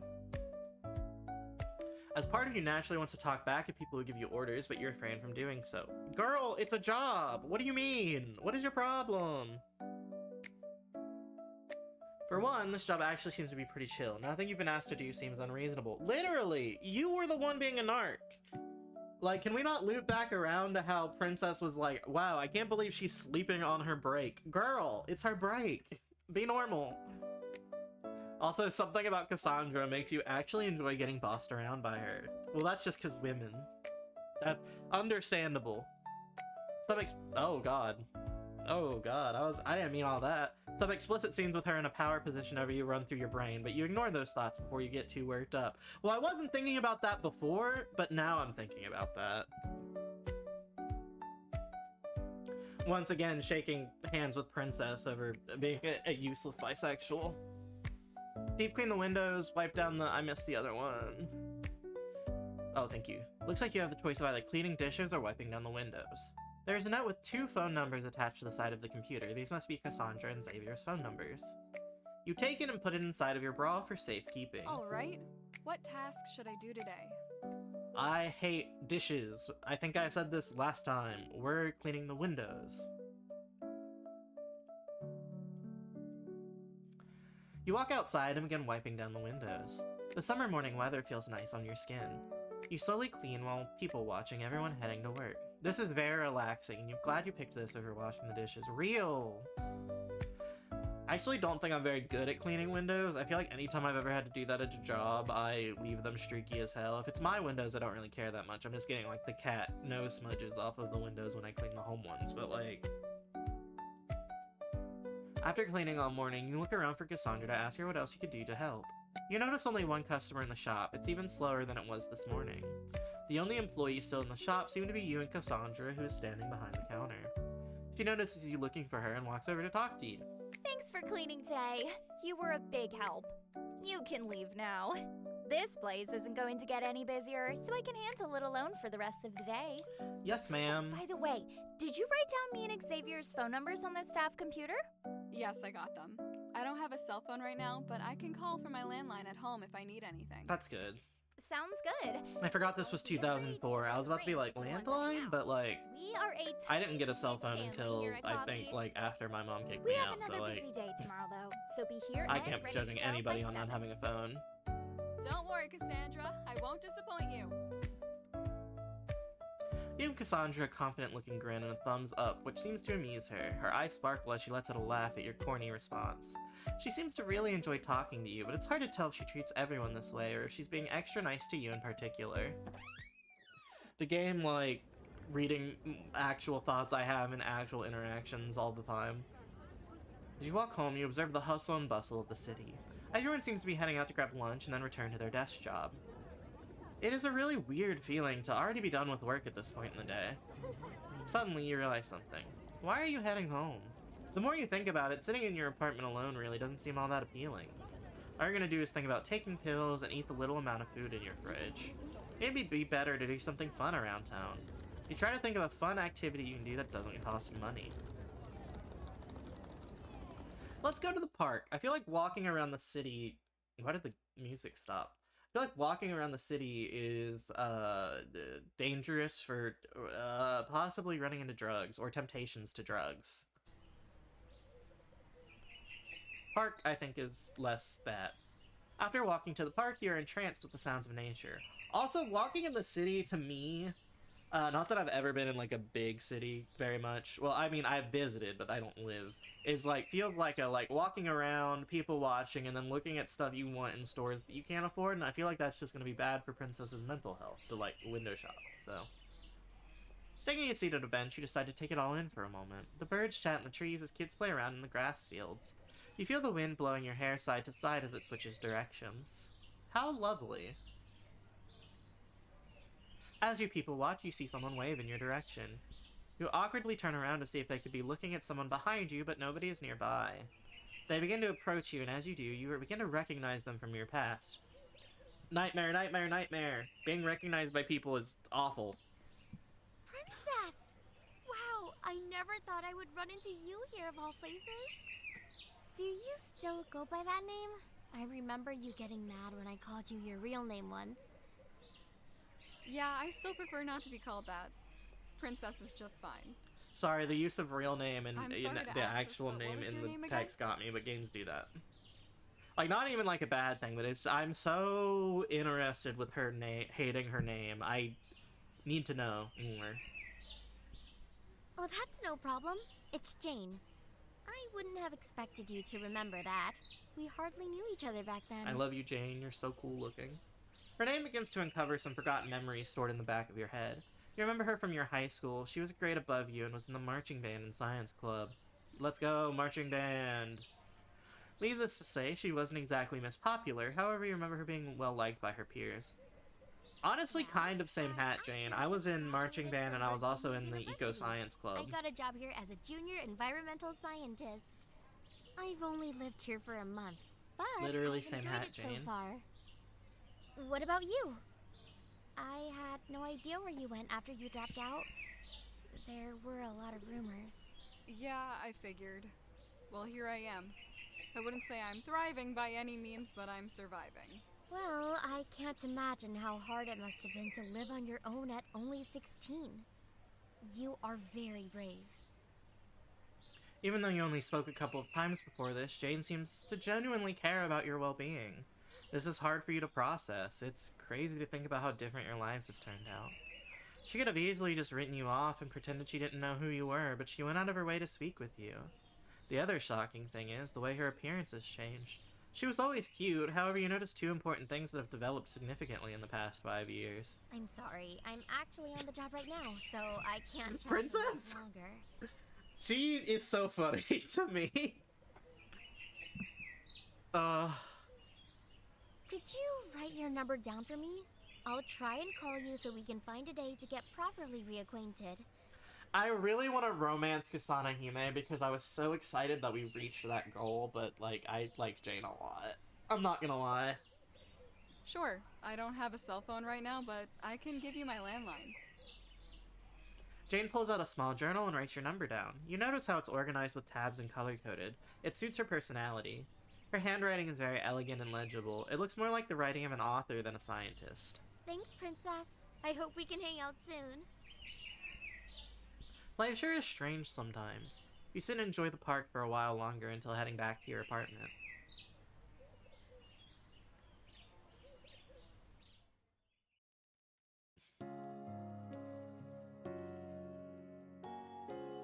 After getting home from catching up with Jane and After getting home from catching up with Jane and relax for a while in your living room. Should that be relaxing for a while in your living room, comma, you eat some leftovers from your fridge and ponder what you should do this evening? There's still a good amount of time until you usually go to bed, and you still have a fair amount of energy. I should give someone a call and see if they want to hang out. Consider your options, not that there's that many. Many friends have come and gone throughout your years in the city. You exchanged numbers with Jane today, but you also don't want to call her this soon and seem desperate. Your best bet is to either call Xavier or Cassandra. They said they would be down to hang sometime. Okay, so I believe last time when I played the demo we hung out with Xavier, so this time let's hang out with Cassandra. After thinking it over, you decide to give Cassandra a call. Oh, but she'd probably be tired, she was working late. You remember her number from the note in the coffee shop's laptop. It somehow stuck around in your memory, perhaps for a reason? Hey, Cassandra, this is Princess. So remember when you said I could call you to hang out? Yeah, of course I do. I'm so glad you finally did. Yay! We headed to the West Side Bowling Alley. Do you want to meet Oh, me fuck there? yeah, bowling. Yeah, sure. That's actually pretty close to where I live. That works great then. Let's I'll be go. there in around 20. Going bowling with the girlies. I'm so excited. It's been a while since you've gone bowling, but you remember being better than you expected. The bowling alley is only a 10-minute walk from here, so you have some time to relax. It'd be better for her to get there first, so you don't have enough money to pay for a whole lane yourself. Makes sense. After relaxing for a bit and getting ready, you head out to the West Side Bowling Alley. You walk through some side streets to take the shortest route to the bowling alley. It hurts your soul to see the nice neighborhoods with happy families living lives of luxury. A luxury you would likely never be able to afford. Perhaps you're being too nihilistic about the future. There is still time to turn your life around. There is always time. Do not give in to doomerism. There is always time. Grabbing you by the hand. Do not give up. Never give up. After a short walk, you arrive in the historic district. A lot of the nightlife activities that existed in Jefferson City happened here, not that there were all that many. It was one of the few areas that has bars, clubs, and some late-night food places. Oh, and a bowling alley, although this is the first time you've ever visited it. I love her tracksuit outfit. After walking inside, you rent some shoes and then spot Cassandra at one of the lanes. I love characters having different outfits also. Good. I love when games do that, especially visual novels that normally don't have to. It's a nice little added bonus. Seems like she's a little anxious just waiting around for someone all by herself. Understandable enough, there are some scary looking dudes around here. After you rent shoes, she sees you and waves from a distance as you walk towards her. Hey, Princess! I'm so glad you could come. Are you ready to bowl? Do you bowl like regularly, Cassandra? I'm so Been a while curious. since I've done this though, so don't judge me if I suck. I could give you some pointers if you want. I really love bowling. G'day, I've been doing it gamers. my whole life. We should get started. We only have this lane for an hour, and I want to try to get 2 games in.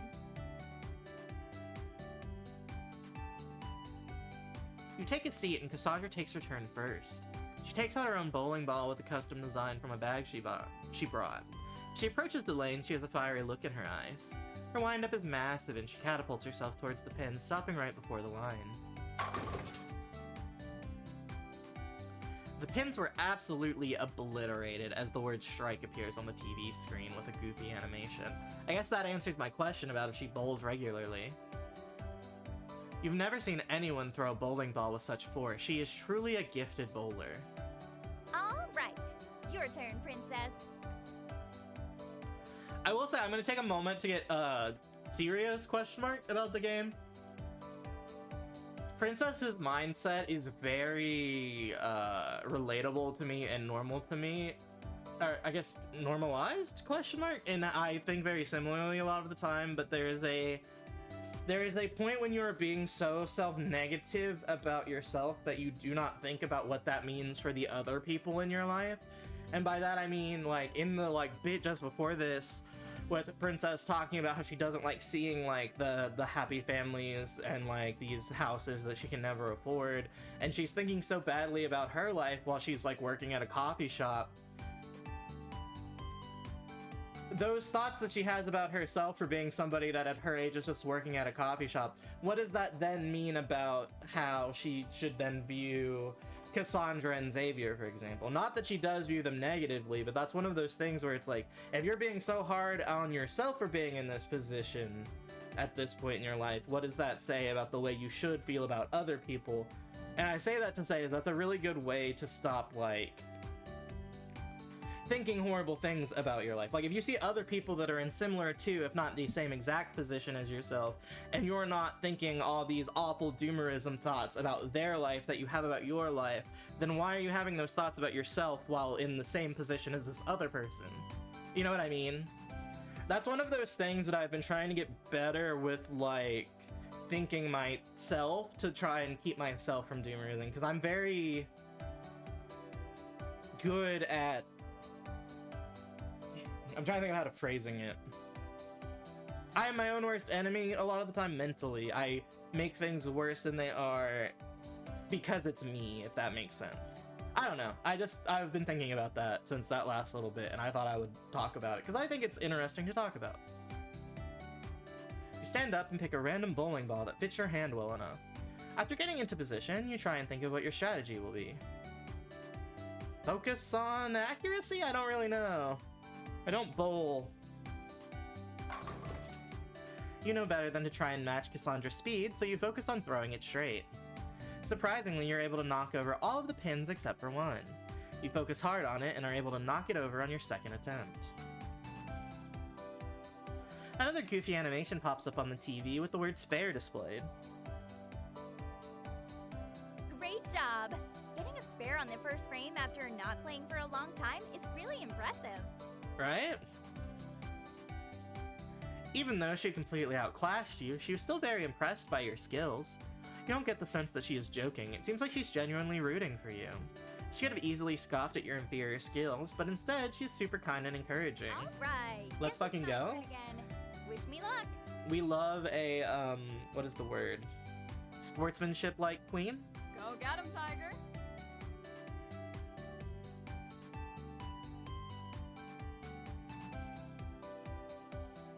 You continue to bowl for the next hour and have a lot of fun together.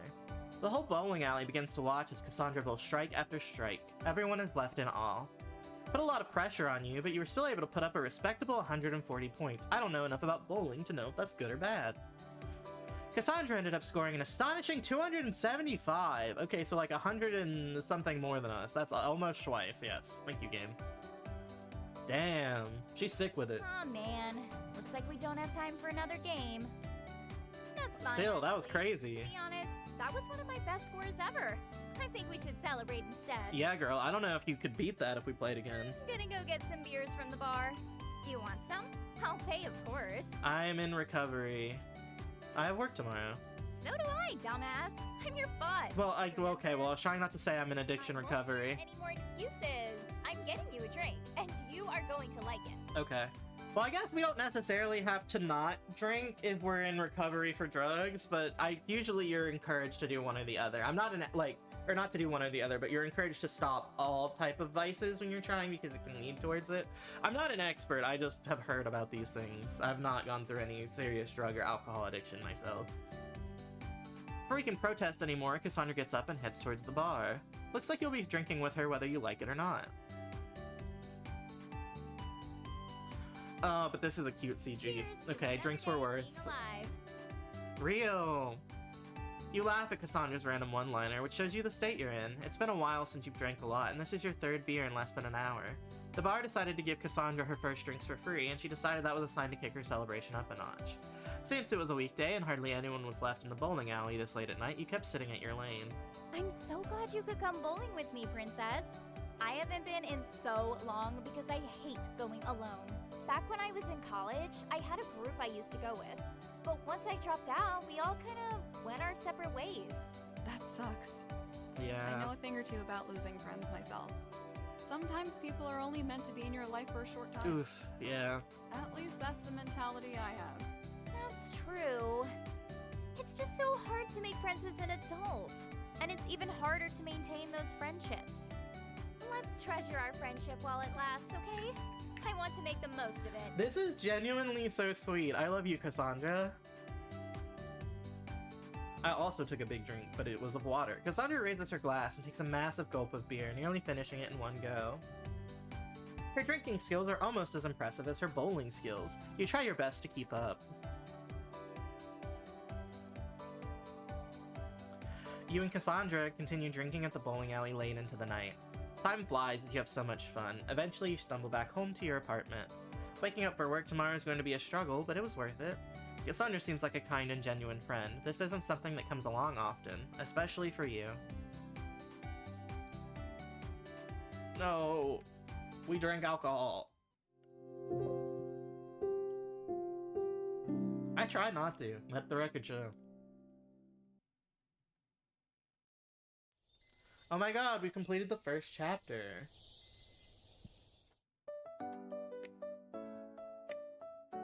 Are we gonna get a chapter 2 thing? I got a thing for like finishing chapter 1, like an achievement. You wake up brightly and early at 6 a.m. No need to dilly-dally. You decide to get ready and head to work.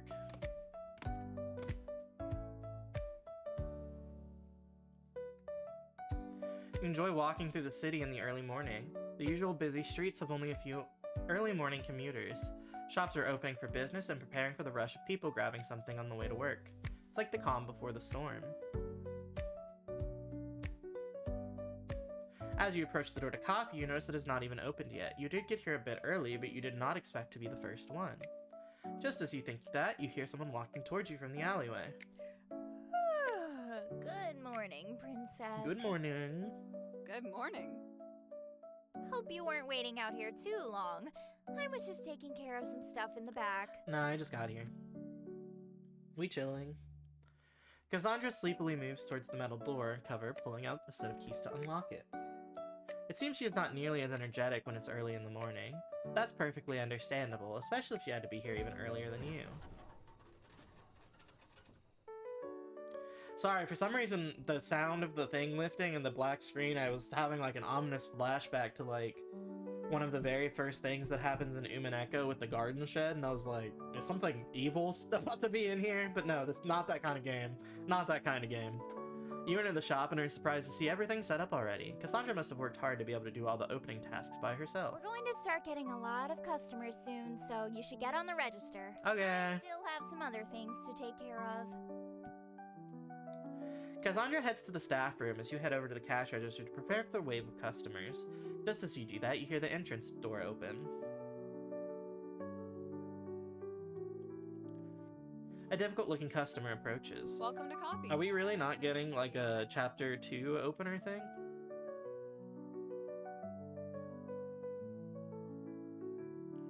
I don't know why I thought this would open, would tell me.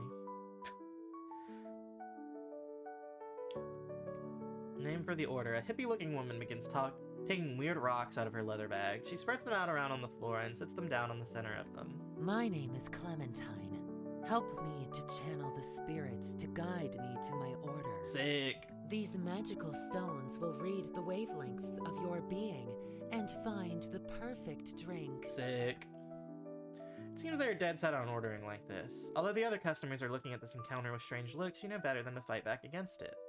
You nod in agreement, knowing that if you don't, it will only cause The more moon problems. rock has shifted its energy towards Venus, which means it should be average size. Average size. My liver crystal is shining blue, which dictates that I need sweetness.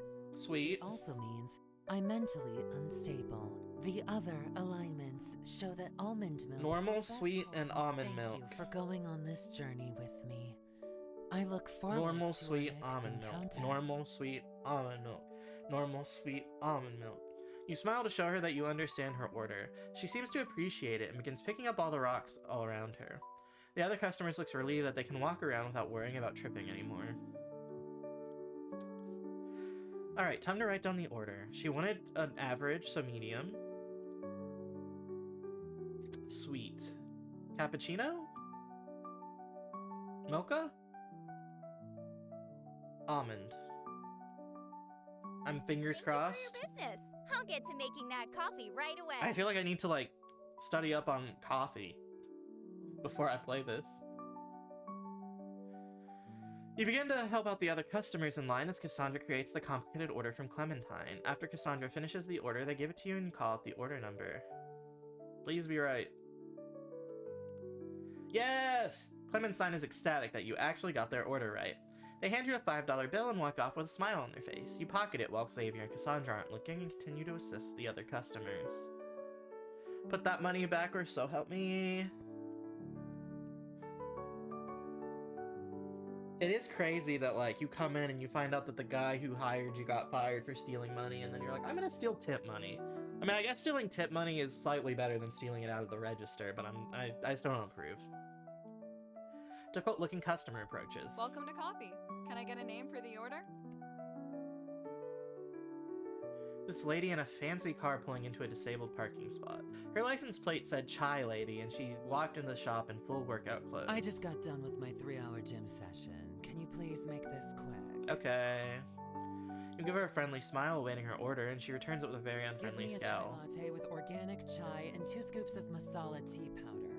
Chai, organic chai powder, and 2 scoops. Chai with organic chai and 2 scoops Add of in tea 2 powder. shakes of cinnamon stirred with pasture-raised organic whole milk. Oh my god. 2 cinnamon with pasteurized I also organic need it milk. Steamed, no foam, and it better be poured over the top and not stirred. Guys, we're so fucked. Also, you have to make it in my stainless steel cup. Here it is. Do we do that? You feel bad for whoever makes this because they will surely burn their hands making the drink in this cup. Not even to mention how overly complicated Why it are is. you just staring? Hurry up. I feel like and I've make my already coffee, forgotten. You filthy, low-class. I'm gonna piss in your coffee, lady. Fucking talk to me like that again. Alright, time to write down the order. Pasture... Organic... Was it goat milk? They won't let me look. I'm gonna say it was organic whole milk. 2... Not steamed. No foam. No, steamed, no foam.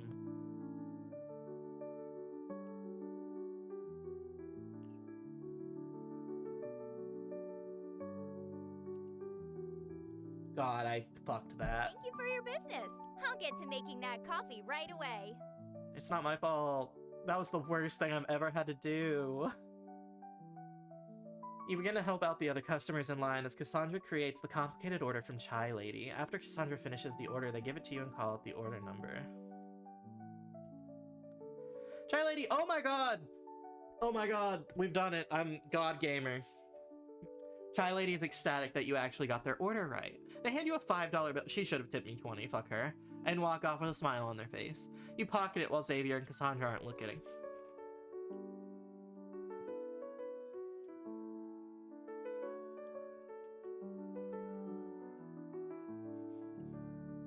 A difficult-looking customer Welcome approaches. to coffee. Can I get a name for the order? Me, Brad. Oh, Me like coffee. hell yeah, Brad. Brad takes one of the to-go menus and looks at it with a blank expression on his face. You notice that his eyes are bloodshot red, and he also has a syringe stuck in his arm, dangling around like a dog wagging its tail. Brad hungry. Brad so hungry. Brad puts the menu in his mouth and begins to chew on it. Brad want Black roast, okay. black roast. Brad want Big coffee. in small cup. Espresso? Coffee big. No. Brad big. Brad want biscuit. Brad stops chewing on the menu. This must be a sign that his order is complete. Big coffee and small cup.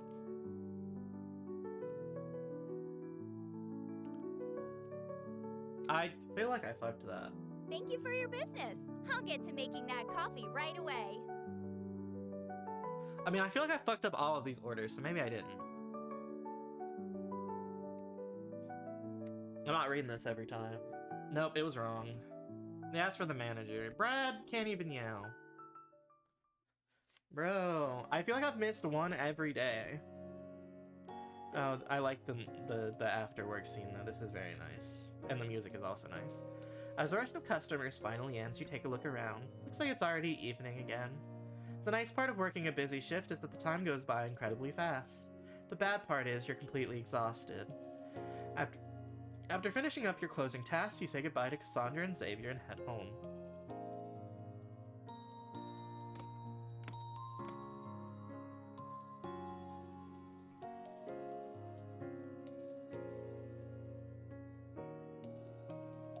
After showering and eating dinner, you still have a bit of energy before going to sleep.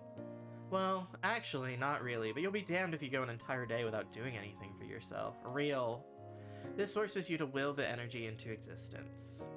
Let's do our skincare routine. My skin is feeling super dry right now. I should do my skincare routine. You take your products and lotions out of the bathroom and begin to lather yourself. Moisturizing your skin helps you feel like a whole new person. We must become a lizard. That's what I call it when you get all hydrated like that. Or when you take a hot shower, I call that becoming a shrimp. All of the negativity is covered up and rejuvenated by the various products on your skin. You fall asleep feeling clean, fresh, and relaxed.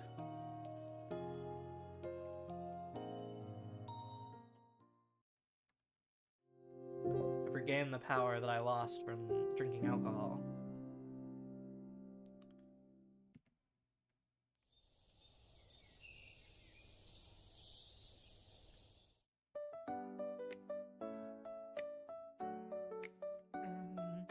You wake up around 8 a.m. Luckily, your shift doesn't start as early today.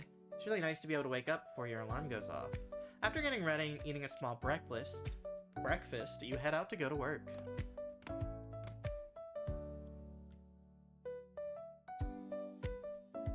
You walk quickly through downtown and arrive at the coffee shop. It's hard to tell whether the shop is open or not because of how little people are inside. Xavier looks like he is dying of boredom standing behind the register. You decide to head inside before he notices you staring at him.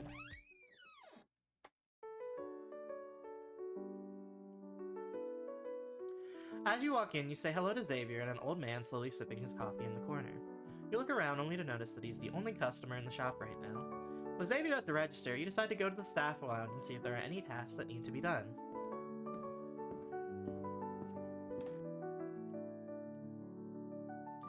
Looks like Cassandra is taking an early break, probably because of how little there is to do right now. You can't tell if she is sleep deprived or just a very sleepy person in general. Even though her eyes are open, you can tell that her mind is elsewhere because she hasn't noticed you at all. You decide to quietly walk over to the computer and see what tasks are available. Yeah, let Cassandra sleep. Mop the floor or check the inventory. I'll mop. Mopping can be a good arm workout sometimes. You sneak out of the staff lounge just in case Cassandra's alarm goes off and she wakes up. Thank you for the follow! It'd be bad if she thought you were watching her sleep. True, but also, sleeping in a public place kinda, it's not that weird. We're gonna mop the floor. Welcome! You gather some cleaning supplies and a mop from the supply closet and begin to mop behind the coffee bar. At first you dislike it, but the more you get into it, the more you begin to enjoy it. And it's a good workout. Sometimes. Seeing your hard work result in a sparkly clean floor is very rewarding. Before you know it, you've mopped around the entire shop.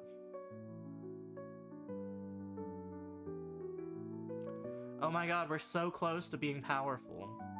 I'm so excited to see what happens when we are fully powerful. After completing your cleaning tasks, you decide to take your lunch break. You eat some leftover pastries which were close to expiring and went on a walk around the block. This seems like a good habit to get into. It helps you digest your food and get out of the coffee shop for a bit.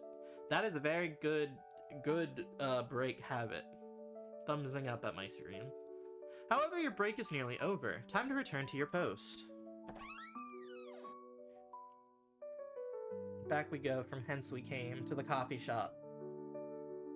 Looks like nothing much has changed. The shop still seems to be slow on business.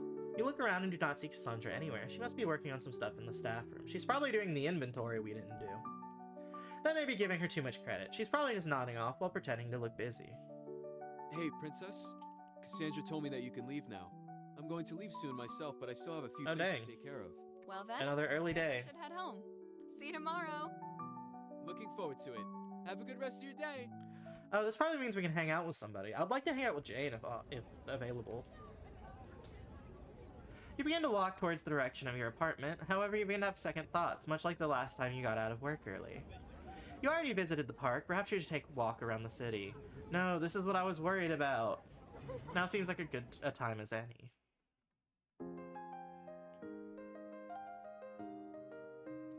After walking around town for a while, you wander into an upscale convenience store. Usually you like to grab a snack and sit at a table and people watch through the large windows. Oh, I see, this is like a Sheets. Today you just kind of wander into here on a whim.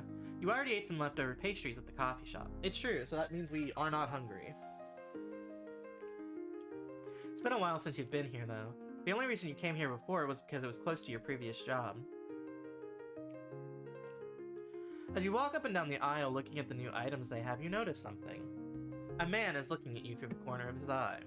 Once he sees you notice this, he begins to approach. Oh no, nightmare, nightmare, nightmare! What's a fine lady like you doing here all by yourself? Oh, I vaguely remember you from the demo. First of all, that has got to be one of the worst pickup lines I have ever heard. I'm once again fucking, like, jamming out to the music. I'm not gonna lie. How long? I think almost, it'll be like 2 years and 2 months, I think. So not super long, but a decent amount, I guess. Second of all, I'm shopping for groceries. Is that really so strange to do alone? It's a little weird to do at a convenience store, but less so when you consider the area of this game is supposed to take place in Virginia. Okay, you got me. That was a super lame line. I just couldn't think of it. It was a lame line. It really was. The name's Felix. Let's just start this conversation over again and pretend I wasn't being a creep. Your harsh words didn't even seem to faze him in the slightest. You can't help but be impressed. Most men throw up the white flag and retreat immediately when you extend your claws. Metaphorically, of course. However, he's different, which means he's either a complete bonehead or his confidence is just on another level. Probably some mix of both of those things. Okay, I guess I'll give you one redo. Try asking a more normal question this time. Okay, what is your name? How long have you been in the city? People call me Princess. I ran away from home when I was 16 and moved here. So I guess I've been here for 5 years now? Time started flying as soon as I left my hometown. Probably just because I've been focused on making it to tomorrow. Oh, wow. I actually had a pretty similar Oh, his darkening. Oh, yeah, I remember. He has a very similar experience to me, I think, of being kicked out around that age. My folks kicked me out at 17. I worked a bunch of odd jobs until I got my current gig as a bartender. Me and Felix doing the handshake of being kicked out. I haven't talked to him ever since. Is it the same way with you? My dad tries to get in touch with me every now and then, but it's never for anything good. Real. I was never really close with my family anyway. You and Felix stand in silence, reflecting upon your past. Although your initial judgment of him was that he was just another creepy dude, it seems like there's a lot more to him. He's very handsome and confident, but on the inside he's probably hurting just as bad as you are. Sorry if I made it weird again. I have a habit of doing that, if you couldn't tell. If you give me your number, I can give you a call to hang out sometime. Third time's Insane. the charm, I was gonna they say, insane way to clutch this. I feel like it's gonna work, but like insane actually. Well, I don't usually do this, but you seem innocent enough. Fine. I'll write my number down. Don't text me though. It's a landline. I don't have a cell phone right now. Felix writes his number down on a receipt and gives it to you. He then hands you his cell phone so you can create a contact for yourself. My bad. You aren't sure if you fully trust him yet, though.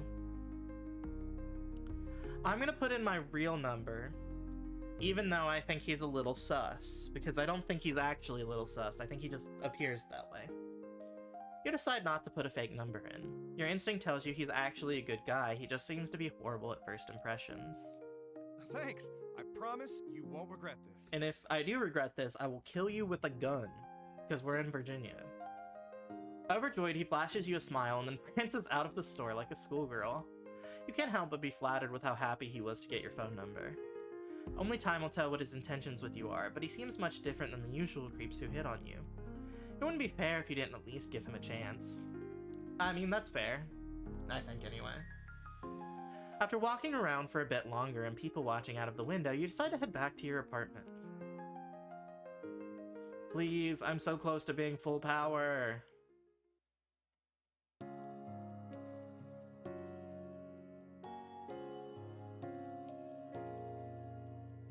After getting home from catching up with Felix and relaxing for a while in your living room, you heat up some leftovers from your freezer and ponder what you should do this evening. As you do this, you think about visiting one of your friends. I should give someone a call. I would like and to see if they call wanna hang Jane, I out. think. Jane.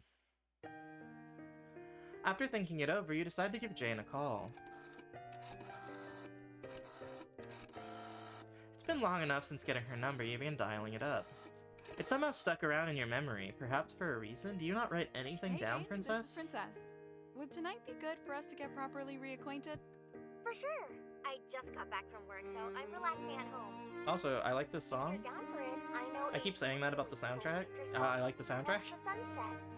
That sounds super cute. I would love to do that.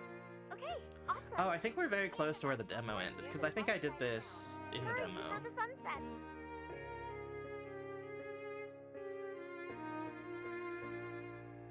Luckily, you already live near the south side of town, so it's not too far of a walk from here. If you leave now, you'll get there in around 10 minutes. You decided it'd be best to head over right now to get there before she does. There's still a little while until the sun will fully set, but you don't have anything better to do. You follow the side streets in your neighborhood and in the opposite direction as usual. This path usually takes you to downtown, but today you're walking the other way to get out of town. Getting out of town is a lot shorter of a walk than your usual route. It sucks having a longer commute, but it's well worth it for the lower rent. Fair. Oh, hey, Princess. She's so cute. I love this blouse on her. Judging from her bored expression before seeing you, it's safe to assume that Jane has been here for a while. Perhaps she was already here when you called her? You got here really early, didn't you, Jane? Wait, how did you know Oh, that? she's blushing. She's blushing. Well, you are right on that one. Nothing wrong with that. I was just This is so wondering how you got cute. here so fast after work. Well, I don't really like being home alone. So, usually, I change after work and go on long walks until the sun sets. That's fair. I'm gonna let it... That feels invasive. To have just, like, re-accounted. It is kind of weird that she isn't comfortable alone, but that really isn't my business. We basically just met, so that'd be a very invasive question to ask. If we keep hanging out, I'm sure she'll talk about it when she feels like she's ready. Yes, exactly. Cool spot for us to sit and watch the sunset. Follow me. Thank you. Let's go. Please, can we hold hands? Oh, this is better than holding hands. We're so cute. Jane took you on a surprisingly long walk through the national park. You realize it had been a while since you exercised, so it was much more of a challenge for you than it should have been. Nah, that's why we practice, by mopping the floors. After walking for a while, you and Jane sit down under a tree with a perfect view of the setting sun. Around 5 or 10 minutes pass by and you both admire its beauty. Sitting out here with you makes me feel like a kid again. Enjoying the last bit of playtime before my mom calls me in for supper. I'm glad you feel that way. That's very cute. Did you play outside a lot when you were little? I did. Well, yeah. It's not like I had anything better to do in Thomasville. You would know, wouldn't I you? had a lot of completely unsupervised, just be outside time as a child. Yes, that's true, I suppose. Although, the nature around there was really extraordinary. I think growing up in Thomasville was a big reason why I That chose makes to sense. pursue environmental... Oh, I didn't mean to cut her off. I feel evil. You smile at Jane fondly to show your support. It seems that small-town life had an impact on both of you. Although you aren't as passionate about nature as Jane, you still can understand its influence on her. Maybe the two of you are more similar than you initially expected. Even though we don't really know each other well, watching the sunset with you is making me really happy. Thank you so much for coming here to hang out with me. It's no problem, really. I'm enjoying This myself is too. genuinely very cute. Jane seems to wear her heart on her sleeve and is very appreciative of you. It's hard for you to respond to unexpectedly kind words. It's just not something you're used to. Real. I'm not either. You feel that your response could have been more affectionate, but it was adequate nonetheless. The sparkling look of happiness in her eyes tells you that it was enough to satisfy her. I just want to enjoy this moment together as long as I can. Do you mind if I scoot a little closer? Oh my god? Oh my god?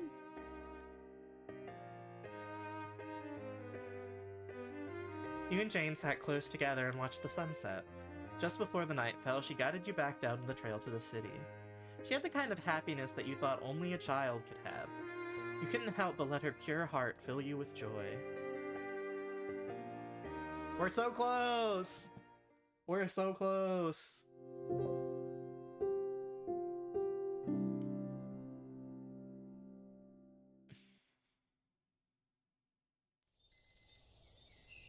My favorite animation. I want to paint her nails. I want to paint Princess's nail so bad, girl. Please have purple nails for your purple Hulk side. You wake up bright and early at 6 a.m. Hold on, I have to mute to sneeze.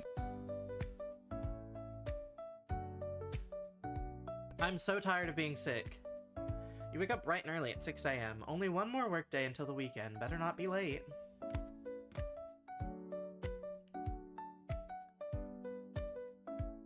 As you approach the door to coffee, you realize you got here a little early again. Looks like you'll have to wait for a while for Cassandra to open up the metal door cover.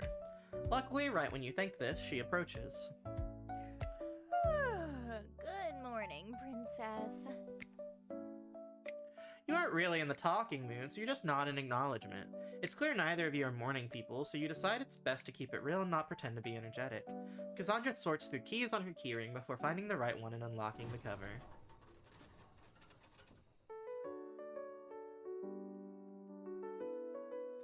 Looks like everything is set up once again. You're surprised that this is something she has to do every day. Cassandra heads to the staff room as you head over to the cash register to prepare for the wave of customers. Just as you do that, you hear the entrance door open. Alright, let's fucking do it. Welcome to coffee. Can I get a name for the order? Hey there! Oh my god. Robbie the Clown! I'll tell you my order, but first, I've got to do a trick! I'd super Would want anyone like to be my volunteer? actually. He looks back around at all the customers, trying to make eye contact with one of them. They're all avoiding it like he is Medusa trying to turn them to stone. There's no problem. I'll just do one of my signature solo tricks. Take a look at this flower here. Do you see what it says on the inside? Robbie's flower shoots out a stream of water that splashes straight into your face. You wipe it off as he laughs hysterically, annoying the customers nearby. That's one of my oldest tricks in the book. Anyways, I just want a large medium roast with extra cream. If you could do espresso beans on the side too, that Espresso would be beans on the awesome. side. A large medium with espresso beans on the side. Thank you for your business. I'll get to I feel like I making might have fucked coffee that up right somehow. away.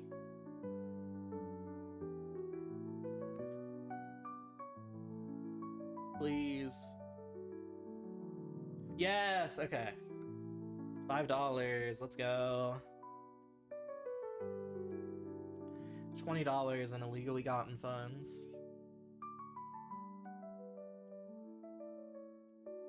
A difficult looking customer? Welcome to coffee.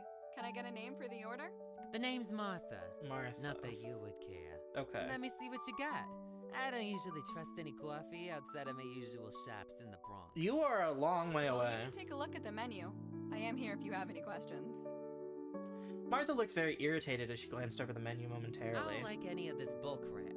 Just get me a coffee, New York style. 5 shots of espresso, hold the milk, and then give me some cream of whip on the side with some espresso beans that are also on the 5 side. shots of espresso, hold the milk, cream of whip Actually, on the could side. I do whole milk?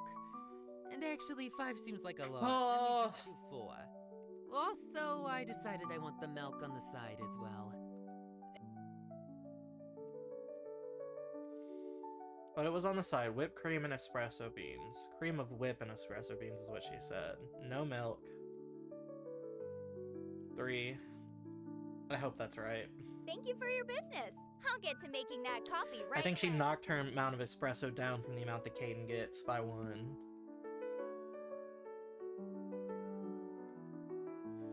I got it wrong. Oh my god. Every day I fuck up at least one, dude. They're gonna fire my Welcome to ass. coffee. Can I get A gaudy lady with a very annoying small dog and her oversized purse walks up to the counter to order. You would point out that the sign says no pets allowed that was on the front door, but she looks highly problematic, so it probably only cause more issues. Hey girlie, I'm Pamela, and this is my little girl sweetheart. She's super well behaved, so don't worry about her. Let me look and see what Paris you got Hilton? here. Where do I see the drink options? Well, you can take a look at I the know menu. Paris Hilton when I am I here hear if you her. have any questions. Okay, slay bestie. The dog barking is starting to drive you absolutely insane, but you keep your customer service smile going. You'll also wonder why every problematic customer introduces themselves to you. Does that mean they're all regulars? Which means they're coming back? You have to see them again? Oh no. Okay, I'll just get a tall iced coffee with half and half and 4 pumps of Tall vanilla iced, syrup. half and half, 4 pumps. Oh, whoops. This isn't Starbucks. My bad.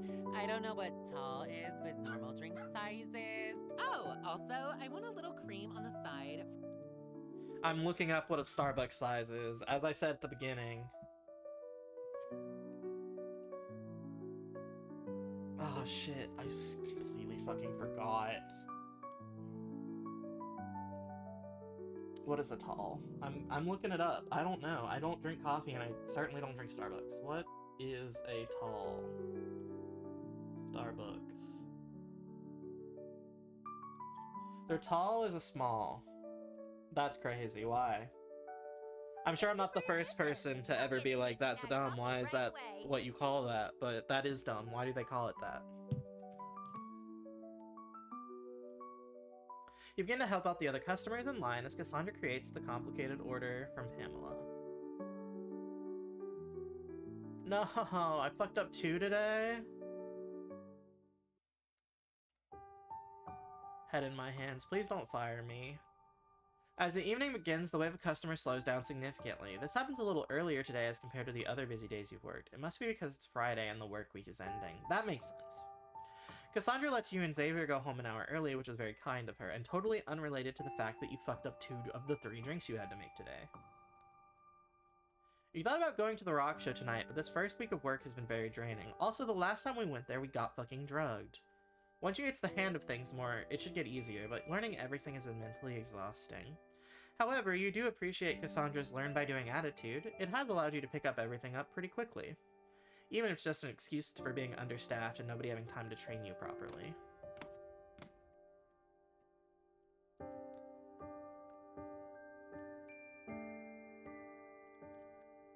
You take a seat on your couch chair and breathe a sigh of relief. The coffee shop is closed on the weekends. Cassandra explained it's because their main form of business comes from those working in the downtown offices. However, on the weekends, nobody has work, so the area isn't visited much. There isn't a lot to do in that part of town. This chair feels even more comfortable than usual after getting through the work week. Real. As you sit and relax, you begin to think about how much you have changed in such a short time. Friday nights are usually when you go out to the clubs. You'd love to have a good time and dance to the music, but that wasn't the real reason you were there. The nightlife brought all of the drug dealers in town together. It was the best place to find Numex for cheap. If it wasn't for Samantha and her medicine, you would surely be popping pills right about now. You sort of missed the highs, but you're so glad to finally be able to prevent the cravings so you wouldn't dare relapse. As long as you see Samantha next week and keep up with the doses, you'll finally be free from the pills. It almost feels like you're a new person now, like you were reborn. As these thoughts circulate in your head, you start to feel yourself drift off to sleep.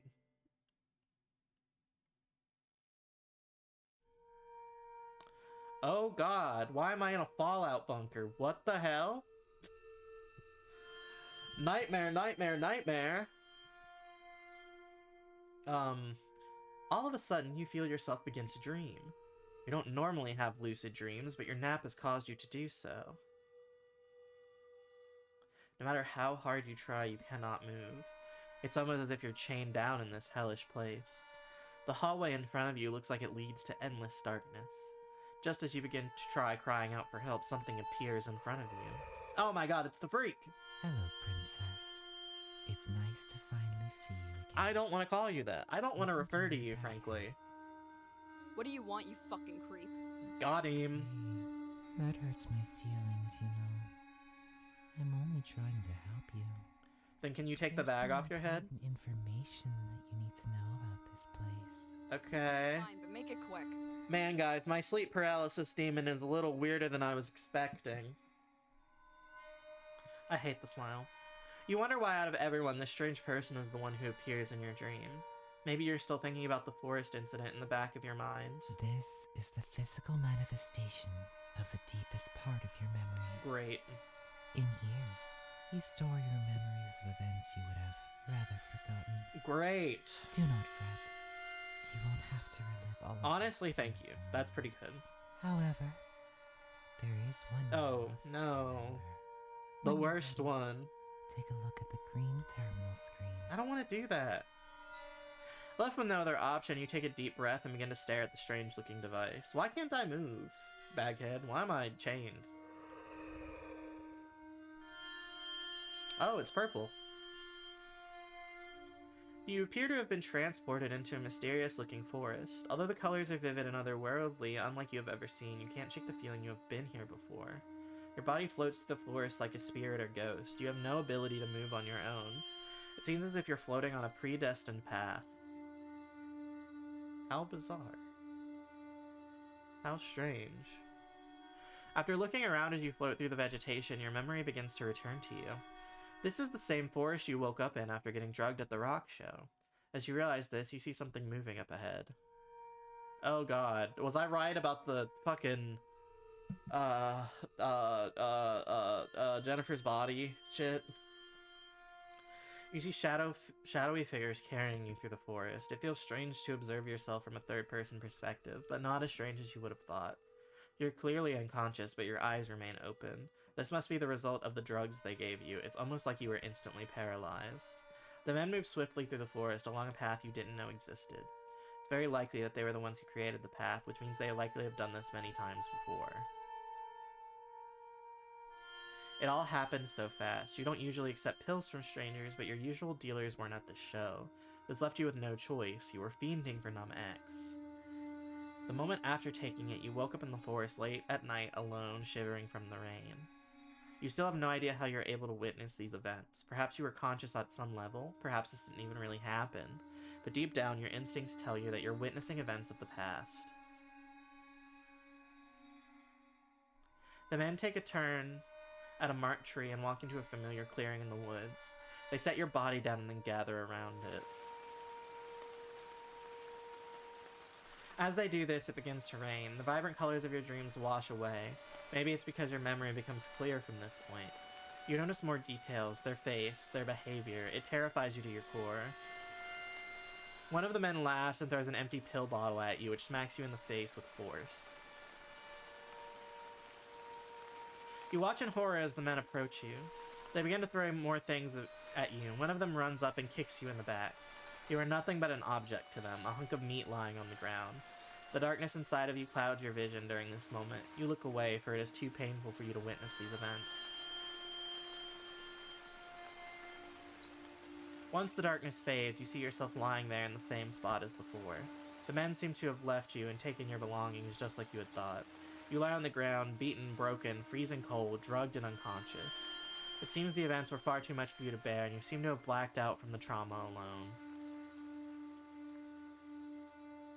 Little did they know this would not be the end of you. You would not succumb to the elements, and you would not let them leave you to die. They probably expected you not to recover in time to escape hypothermia, but you did.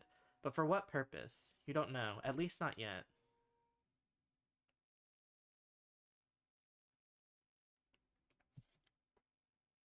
You suddenly wake up, jolting out of bed with terror. Why me? Why did this have to happen to me? After waking up, you feel your whole body trembling just like it did on that day. The fear you feel is overwhelming. What if they come back for you? What if they find you again? What they did was unforgivable. Reliving that was too painful, much too painful. It's almost as if your brain erased that experience from your memory. That happens. But now, after being confronted with the truth, it all starts to come back to you. Your body was completely paralyzed, but your mind was screaming in agony. It wasn't until after the trauma had set in that you lost consciousness. As you're falling into despair, you remember something. There's another rock show tonight. That means I could easily be doing the same thing to someone else right now. All of a sudden, your mind goes blank. Your despair was washed away, and anger begins to replace it. More and more rage builds up inside of you until you feel like you're going to burst into flames. I'm not against the revenge narrative. I'm just a little worried that we're putting ourselves in a bad situation. You feel your skin burning, rage flowing throughout your body just like it had in your dream. However, now that you have been transformed in real life, you realize that it was not a dream after all. I am the Hulk now. I hate what they've done. I'll make sure of it.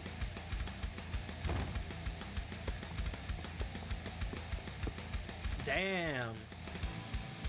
Anger overwhelms you as you sprint out of your apartment at superhuman speed. Leaking off your second floor, you soar through the sky like a bird. You can already tell that your power is far greater than the last time you transformed. Your sights are set on one place and one place only, the forest. Oh, okay, we're going to the forest, not the rock show. Sorry, I thought she was gonna go to the rock show to beat the shit out of me. Before you know it, you're already out of the city and quickly approaching the forest. Your body feels like a machine. You have never felt this powerful in your entire life. The feeling is addicting, the feeling of finally being able to take control by force.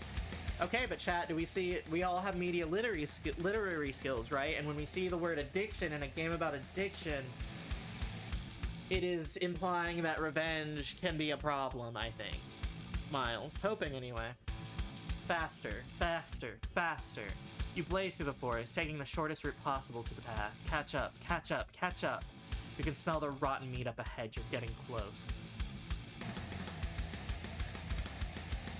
In a flash, you appear before your prey.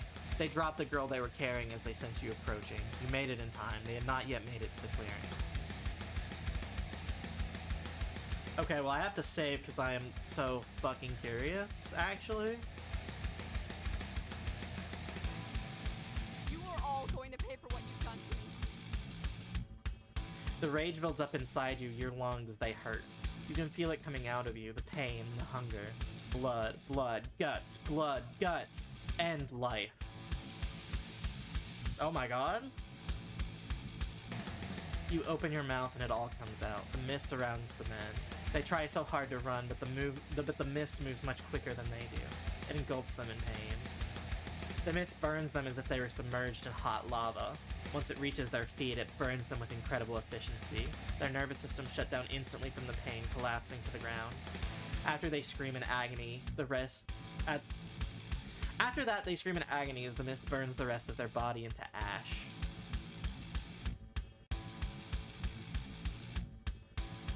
If this is what humans do, maybe they shouldn't exist. They spread evil more than they spread anything else. If humans ceased to exist, everything would be so much better. You could let your power be free and finally make a difference on this cursed planet. No, no, no, no. You hear your voice call out from within you. Don't let it trick you. Think of Samantha, Felix, Aww. Jane, Xavier, and Cassandra. Your friends who care about you. There are so many good people fighting to make this Real. Don't let your darkness take over. Real. As you hear this, you feel the darkness begin to vanish from your heart. It seems your strong willpower from deep inside you saved you from being completely consumed. If the connection to your power had strengthened anymore, you wouldn't be able to go back. Now back in your normal human form, you collapse to your knees. The realization of what you have done begins to hit you. Regardless if it was deserved or not, you just murdered 3 people in cold blood. The paralyzed woman they dropped to the ground seems to be the only one you let survive. You are beyond exhausted. You cannot look at their remains any longer without feeling like you are going insane. You walk down the trail a bit further until you reach the familiar clearing in the woods. As you approach, you feel that your body has reached its limits. Despite the morality of what you have done, it's nice to know you can rest here peacefully. I would like to go back. I'll drop a save here in case I somehow end the game doing this. Spare them. As much as you want to, you just can't bring yourself to kill others. The men look at you with a confused look on their faces. As they do this, you begin to run away with the fear of them ganging up on you. Oh, never mind. No, fuck that. I'm not leaving that girl to get fucked up. No. Sorry, I don't care if it's right or wrong. I'm not leaving that girl to be fucking attacked. You walk down the trail a bit further until you reach the familiar clearing in the woods. As you approach, you feel that your body has reached its limits. Despite the morality of what you have done, it's nice to know you can rest here peacefully. It's far from an ideal option, but it's the only one you're presented with. You collapse into the grass and succumb to your exhaustion.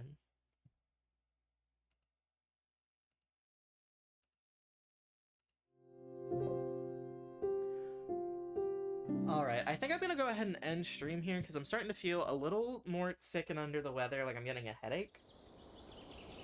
So I'll go ahead and wrap up here and we'll continue from that save place next time, which I believe is Saturday. So we'll continue from here Saturday. I'll pop another save just to be careful. Pop over to BRB.